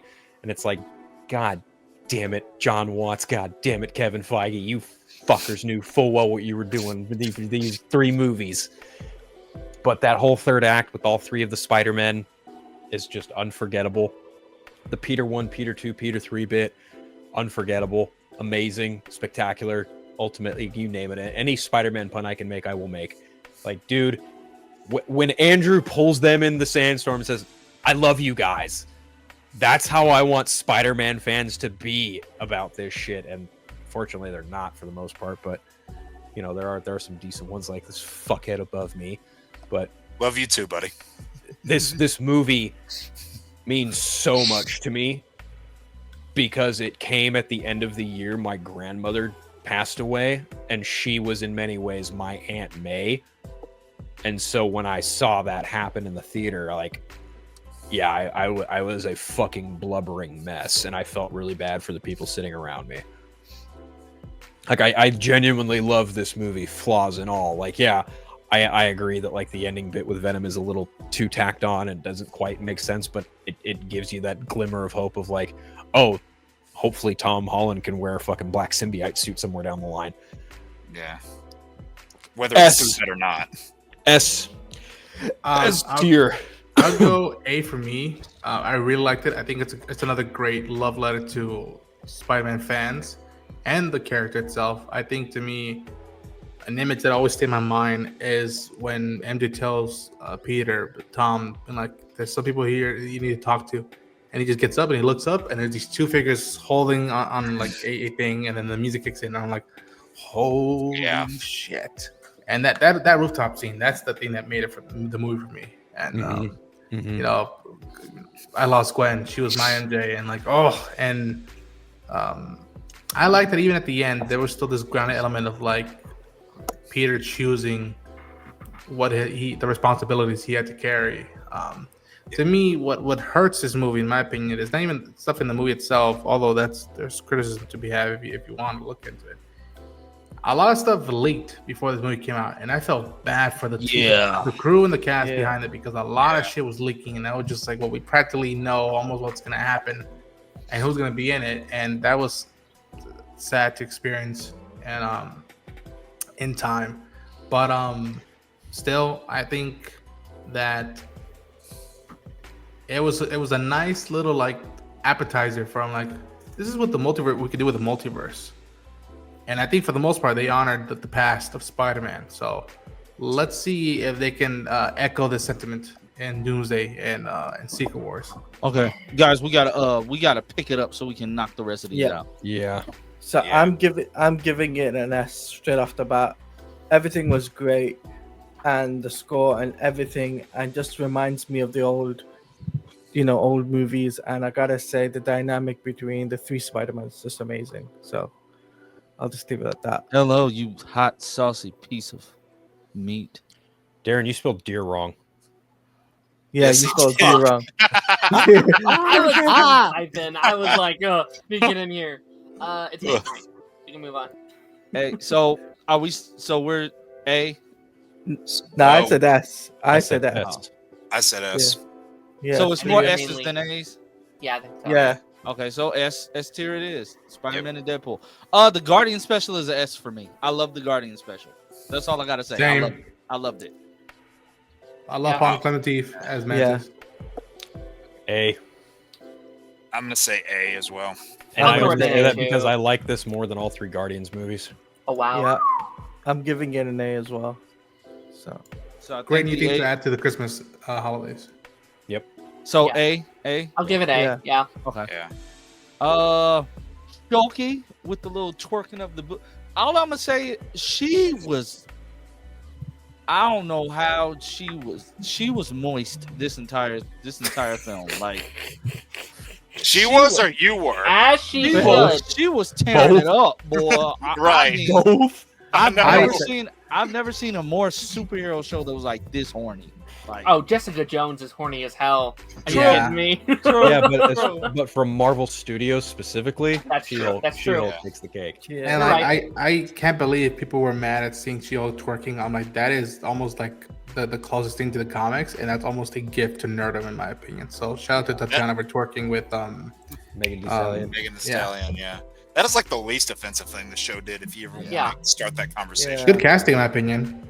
Yeah, The writing great could have been better in the middle for me, but it has a great last two episodes. Although the resolution in the ending Yeah. should have been better in my opinion. Yeah. Dude, And I didn't they- hate this show. I actually quite liked it No. a bit. Yeah. You know, It had me in the beginning. Yeah. it's fun. It's a fun time. It's Yeah. it's a good fun time. Is it a little Yeah. expensive? Yeah. But at the Yeah. same time, like, look at the subject matter. You're dealing Right. with Hulk, Incredible. You're dealing with the Incredible Hulk, She-Hulk, the Abomination. You're turning other people into Hulks. Like, yeah, the budget was probably going to be a little high. Yeah. So Yeah. We got to see Matt Murdock in the yellow costume. Hell true. yeah. Yeah. That episode was he, amazing. he clapped them cheeks. Oh Give me yeah. that Billy Club. He did the walk of shame on that CGI grass. Fuck yeah, he did. Anyway, So I where think we it's a B putting for it? me. I put it A.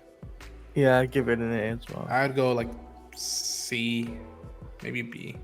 I go B. I'll say C. I had fun with it, but I'll say C. I didn't Well, hate then it. by that, I do want to see her again. I do want to see her in the MCU again. kind of falls Yeah. in the Doomsday. category of B then. so B. Between Yeah, the put it- A's and the C's, yeah. yeah. Yeah. I think Yeah. it's in the middle. Okay. Black Widow. The look on your face was like, Almost kind of like same thing. I like the character work, but all in all, this was kind of a nothing burger for me. It's kind of And like I the hate to Marvels say for that. me. It's kind of like the Marvels Okay. for me, where I like gotta get this a C.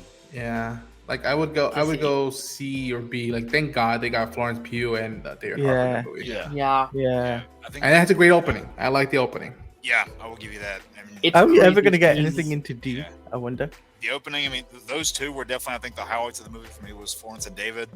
If this movie would have came out, around the time it was supposed to, I probably would feel a little better about it.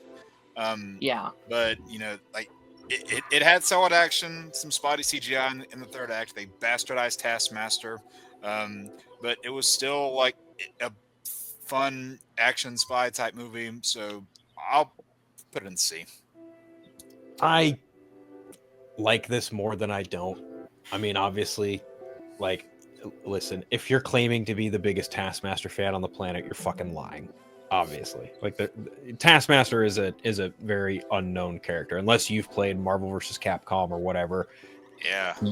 There's no fucking way that anyone is like the biggest Taskmaster fan on the planet or whatever. Right. So like, was that character kind of underdeveloped and underutilized? Yes. Was the humor kind of hit miss? Yes. Was Florence Pugh the fucking scene stealer in this movie? Also, yes. Yes. Yes. So it's like it's a good mixed bag with more good than bad, I think. So for me, I'm going B. Okay, I'm giving it a B, by the way. So, same. B. It's a C for me. C for me as well. Or yeah. I wanted to love this movie so much, but I think that's a tie between C's and B's. No, I think there's more C's than there are B's. Oh.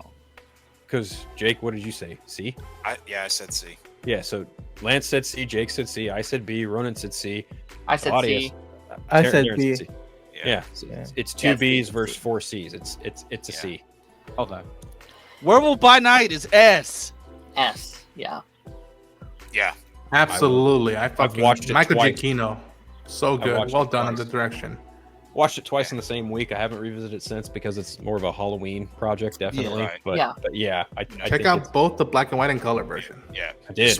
Just from the way it's put together, like just purely from a film TV making standpoint, I adore what this project did, and I want to see more stuff like it from more characters. Yeah. but I wanna More see him and presentations, Bloodstone more. please. Yes, Do more of please. these. Yes. Yeah. Yes. Yeah. Yeah. We'll get one next So- year with Punisher. So Yep. So Yep. S. Yep. Echo. We already did it. We can already skip We did it. already did. Echo. We already We did did it. Echo. Oh, I edited yeah. it twice, I guess. Okay. oh yeah, that's right. Thunderbolts. Thunderbolts. No, I was kidding. I'd It's go actually A. new event. Kidding. I would go A. We should rank Thunderbolts and New Avengers. Damn it, Darren.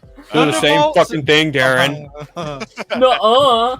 Thunderbolts. I give Thunderbolts a. I give it. I love the movie. I'm putting it an S. Hot take. It's in my top 10. I got to give it an S too. I'm giving it an S. I'm giving an S It as well. sucked my emotions Wow. dry. Yeah. You know Hello. what? I was debating back and forth between S and A, but I mean, I really can't think of any like glaring issues that I have with it. You know, tackled a lot of stuff that is very near and dear to not only me, but I'm sure a lot of people watching this and a lot of people who went and watched the movie. Tackled a lot of mental health issues. No other MCU movies really had the balls to do something like that, at least to that Right. degree. So, yeah, I'll give it an S actually. All right. So S. It's pretty Oh, telling. crap. That, What like, did I just do? I just dropped You it in put it- D. You I'd put give it in- like a high A, but S is fine. It's I'm funny not- because like Same. 4 of the projects in S ranking are in my top 10 of the MCU. Loki, Deadpool, Wolverine, No Way Home, and Thunderbolts. Well, guys, That's the just like really quickly. That's the thing about Phase 4 and 5 that go makes it ahead, so funny. handsome devil. That's so funny because it's like, yes, there's inconsistencies, but when they hit, when they are good, they're like some of the best they've ever put out. Yeah, and that's exactly how it was in the first, 3 phases too. Like, yeah, there That's were some true. hits, but the highs were high. Yeah, and the lows were low. Yeah. Sorry, Oh, Lance, go ahead. No, I blew up the wrong screen. Jesus. Trying to blow up the tier list. Guys, we have made it to the end of the MCU tier ranking. It only took us 3 weeks. three weeks, but the 3 weeks were worth it. They were They were worth it. fun. Yeah. They were worth Now it. let's do 1, 2, 3.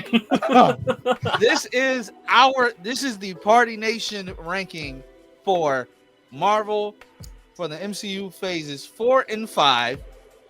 I think it's fair. Nothing really hit D. Only 3 projects in F. Yeah. This is pretty fair. I think this is pretty fair. I want to thank all of my guests for today.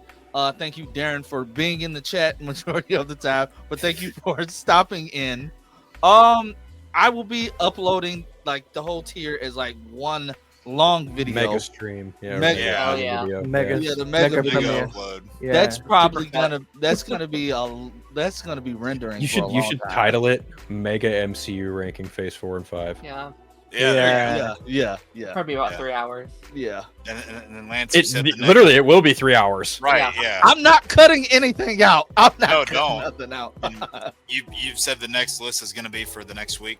Yes. So right. next week we will be ranking DC TV shows, like live action DC television shows. We'll be starting that ranking. I want to have a ranking in every stream because we don't have much. It's like nothing to review right now anyway. So Right, this yeah. gives us something Yeah. to do, and it's fun hearing everybody's different opinions. So yeah. Yeah. Um. I'm just glad that I checked with you on where we were going to start that ranking at. I was like, how far back do you want to go? Oh yeah, because it's a lot. And Yeah. guys, I'm ending the poll. The winning one was Phil. We spoke it into existence yesterday. They want us to revisit Degrassi in a bonus stream. Good. So yeah, we will be planning a extra bonus stream. It'll probably land on, because honestly, we had a good turnout for a Monday. For a Monday afternoon, we had a good turnout, and it was fun. Like we were on for like almost the same amount of time. It was fun. Yep. So yeah, we will be revisiting Degrassi in a bonus stream. So stay tuned for that. I'll let you guys know about all that news. But thanks everybody for joining in. We're gonna wrap it up. Make sure you tune in tomorrow for the Superman trailer. But not only that, if you're in this chat, if you're in this stream, watch Ironheart. I'm not gonna let Marvel For real. just bury these characters. Right. Like I'm not gonna let that happen. If they do it with Ironheart, they're gonna end up doing it with Wonder Man. Okay, I'm not for that. They're like subconsciously doing it and thinking we don't see it, but we see it. So yeah. Before we go, let me know what you guys got going this week. Council is tomorrow. Council of Creators is tomorrow. Ranger Nation is having the first live stream. Yeah. First live stream on Sunday. Finishing up. We're trying to finish up season. God, oh my goodness, it's so What's bad. happening? We're trying to finish season 1 of Mighty Morphin, but we'll be done with it on Sunday. So that will be a live stream. So everybody tune in for that. The first ever live stream for Ranger Nation. I still It's have 19 episodes. I'm in like 40. I'm like on like Kill me. 45 or something. Bro, Billy being scared of fish is what's killing me. Like, out of all things, you're scared of fish. We'll talk about that. But what does everybody else have going this week, Jake? So this week I have my next Arkham ranking coming. I've got the ongoing Jack and Daxter Let's Play that I'm doing. We've got our next character costumes video. Our last one was Iron Man. Our next one up is Deathstroke. I'm going to be looking to get Secrets of Arkham reintegrated into my main uploads. I'm going to have my reaction to the Superman teaser tomorrow. Probably Ironheart too, if I can get it in there. Then I've got my own series on Sundays. You can catch me on Jake's Lost Levels at 7 p.m. Eastern, where I get all my PS4 game data back. This coming Sunday is going to be into the Skyrim stream. So yeah, you can catch me there on Sundays, here on Tuesdays, and Council on Wednesdays. Okay. Phil? I am in the process of scripting my next thing. It's going to be something Batman related. I was actually featured on another show last night. That'll go live in a couple weeks, according to my buddy Phil. Yeah, it was 2 Phils in a pod. Funny enough. I have my show Friday Phil, where we're probably going to be talking about a lot of this shit, including the Superman trailer, Ironheart. Ronan's fucking dead at that. That's great. As soon as he said that, you said there's 2 pills in a pot, and then someone just said Jesus. Yeah. That's Hey, that's the exactly- podcast title. 2 pills in a pot. Yeah, I know. Yeah, I know. I thought that's what it was called at first. I was like, there, oh, that's there, great. there were plenty of Philly puns going on last night. Let me tell you. I was thinking that, Darren. I've got, I'm here every Tuesday. I'm here on Council every Wednesday. My show every Friday. I'm probably going to be on the Vodka stream as well. More than likely will, because we're all going to be talking about Superman. Yeah, I'm scripting my next thing. My finally getting back into Pokemon Silver after working on that giant Avengers video I did. I'll probably be finishing Pokemon Silver here pretty soon, so I got to figure out what game I'm going to be doing next after that. I think I know what I'm gonna do, but I haven't like quite decided yet. Yeah, Vero Threads, Instagram, Blue Sky, Unfiltered, fuck Twitter. Darren. Darren Sanctuary on YouTube. Got after the credits, I got Pipeline on Thursday, which features potentially 2 of the gentlemen here on the panel. Second channel stuff, taking a I'm revamping what I want to do with that channel, but I'm cooking up some things. I'm very excited to see where they go. Thanks for having me for these 5 minutes I was here. My pleasure, man. That's Okay. all Darren needed. Okay, you guys can check me out on YouTube at Taladia Plays. What I've got coming up is the Absolute Reports, as I'll be covering Absolute Wonder Woman, Absolute Superman, and then I'll be doing my trailer reaction as well to the Superman trailer 1. That'll be going up tomorrow. Be careful. What do you mean? I'm not trusting no more trailers right now. I'm not trying to get hit with strikes. Oh, don't worry. I got it covered. Don't worry. I got it ready. Don't worry. Also, I'll be doing some gaming as well on Twitch. So I'm thinking about doing Star Wars maybe, or maybe jumping into Dragon Ball's what's it called? Dragon Ball Z Kakarot, and doing the DLC. Yeah, there you go. So I'll be doing that, and yeah, you can find me on here, Party Nation. I'll be on Council tomorrow. So yeah. Sweet. Dearest Ronan. You can find me at Ronan Unchained on YouTube on all the socials. Tonight we're wrapping up coverage of Andor season 2. Depending on where I'm at, either tomorrow or on Thursday or maybe in the weekend, we'll do a stream talking about Andor's finale and a little bit of Tales of the Underworld. Dropped some of those reactions for that. Last of Us is down to its last 2 weeks, so that's sad but exciting at the same time. And I'm slowly but surely hunting down what's the next thing to cover. And again, there's been stuff I've been baking in the background, like covering stuff from anime and manga. And be on the lookout for these next few months. Be interesting, especially in July. If you're a nerd, you want to tune into the channel, there's a lot of funky, crazy stuff that's gonna happen. We're all going to be busy as hell. I know. Yeah. Oh yeah, we're gonna be busy as.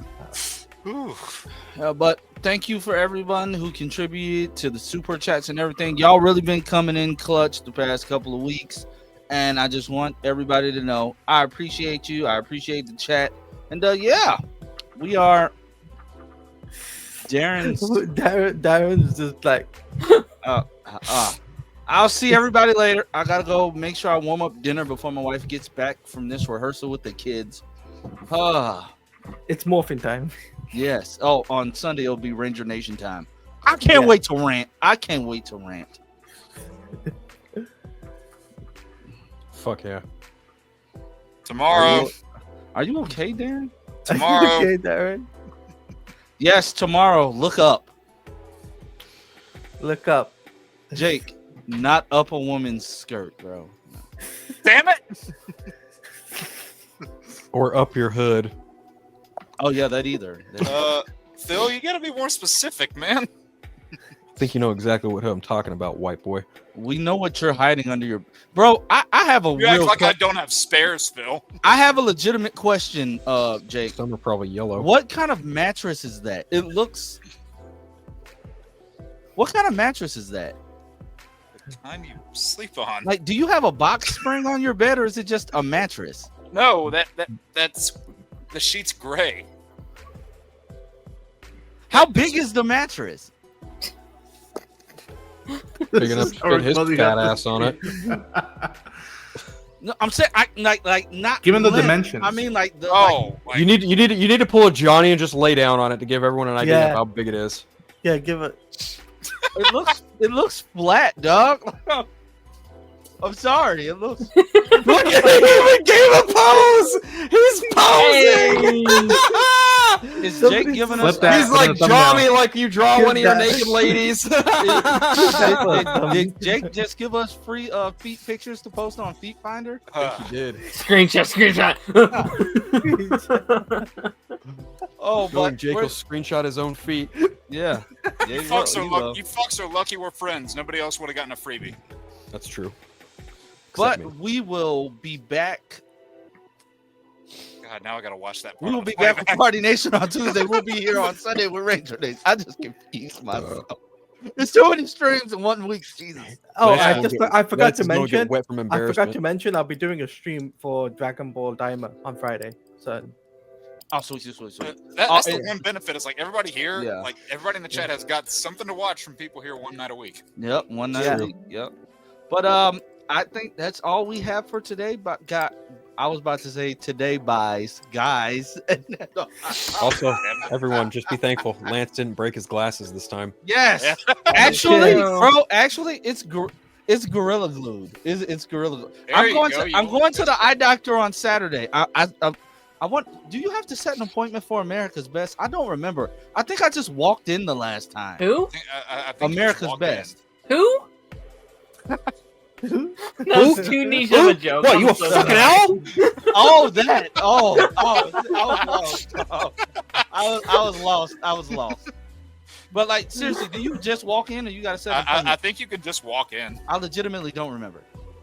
If they start asking you questions about your politics, just walk the fuck away. That's true. That's true. If not only end Do not end up like Hassan Parker. Oh, that's a wild story. Like I know, right? that's a whole rabbit. But yeah, I gotta go Anyway.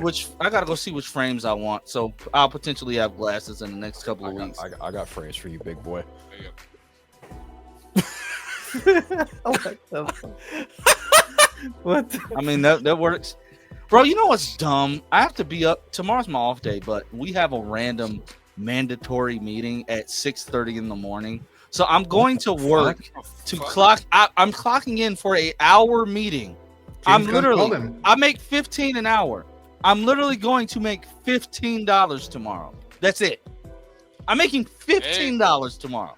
Just put that $15 aside and like put that towards July movie tickets. $15, little man. Put that shit in my hand. If the money doesn't show, then you owe me, oh. Yep. My jungle love. Oh. Think That's I a- wanna know you. That's as much of the song as I know. Yeah, guys. Bye. Is there something on my nose, or is that on my computer? It's a booger. It's a. Well, peace out, Bye. home skillet. We gotta go. You should have quit like 5 minutes ago.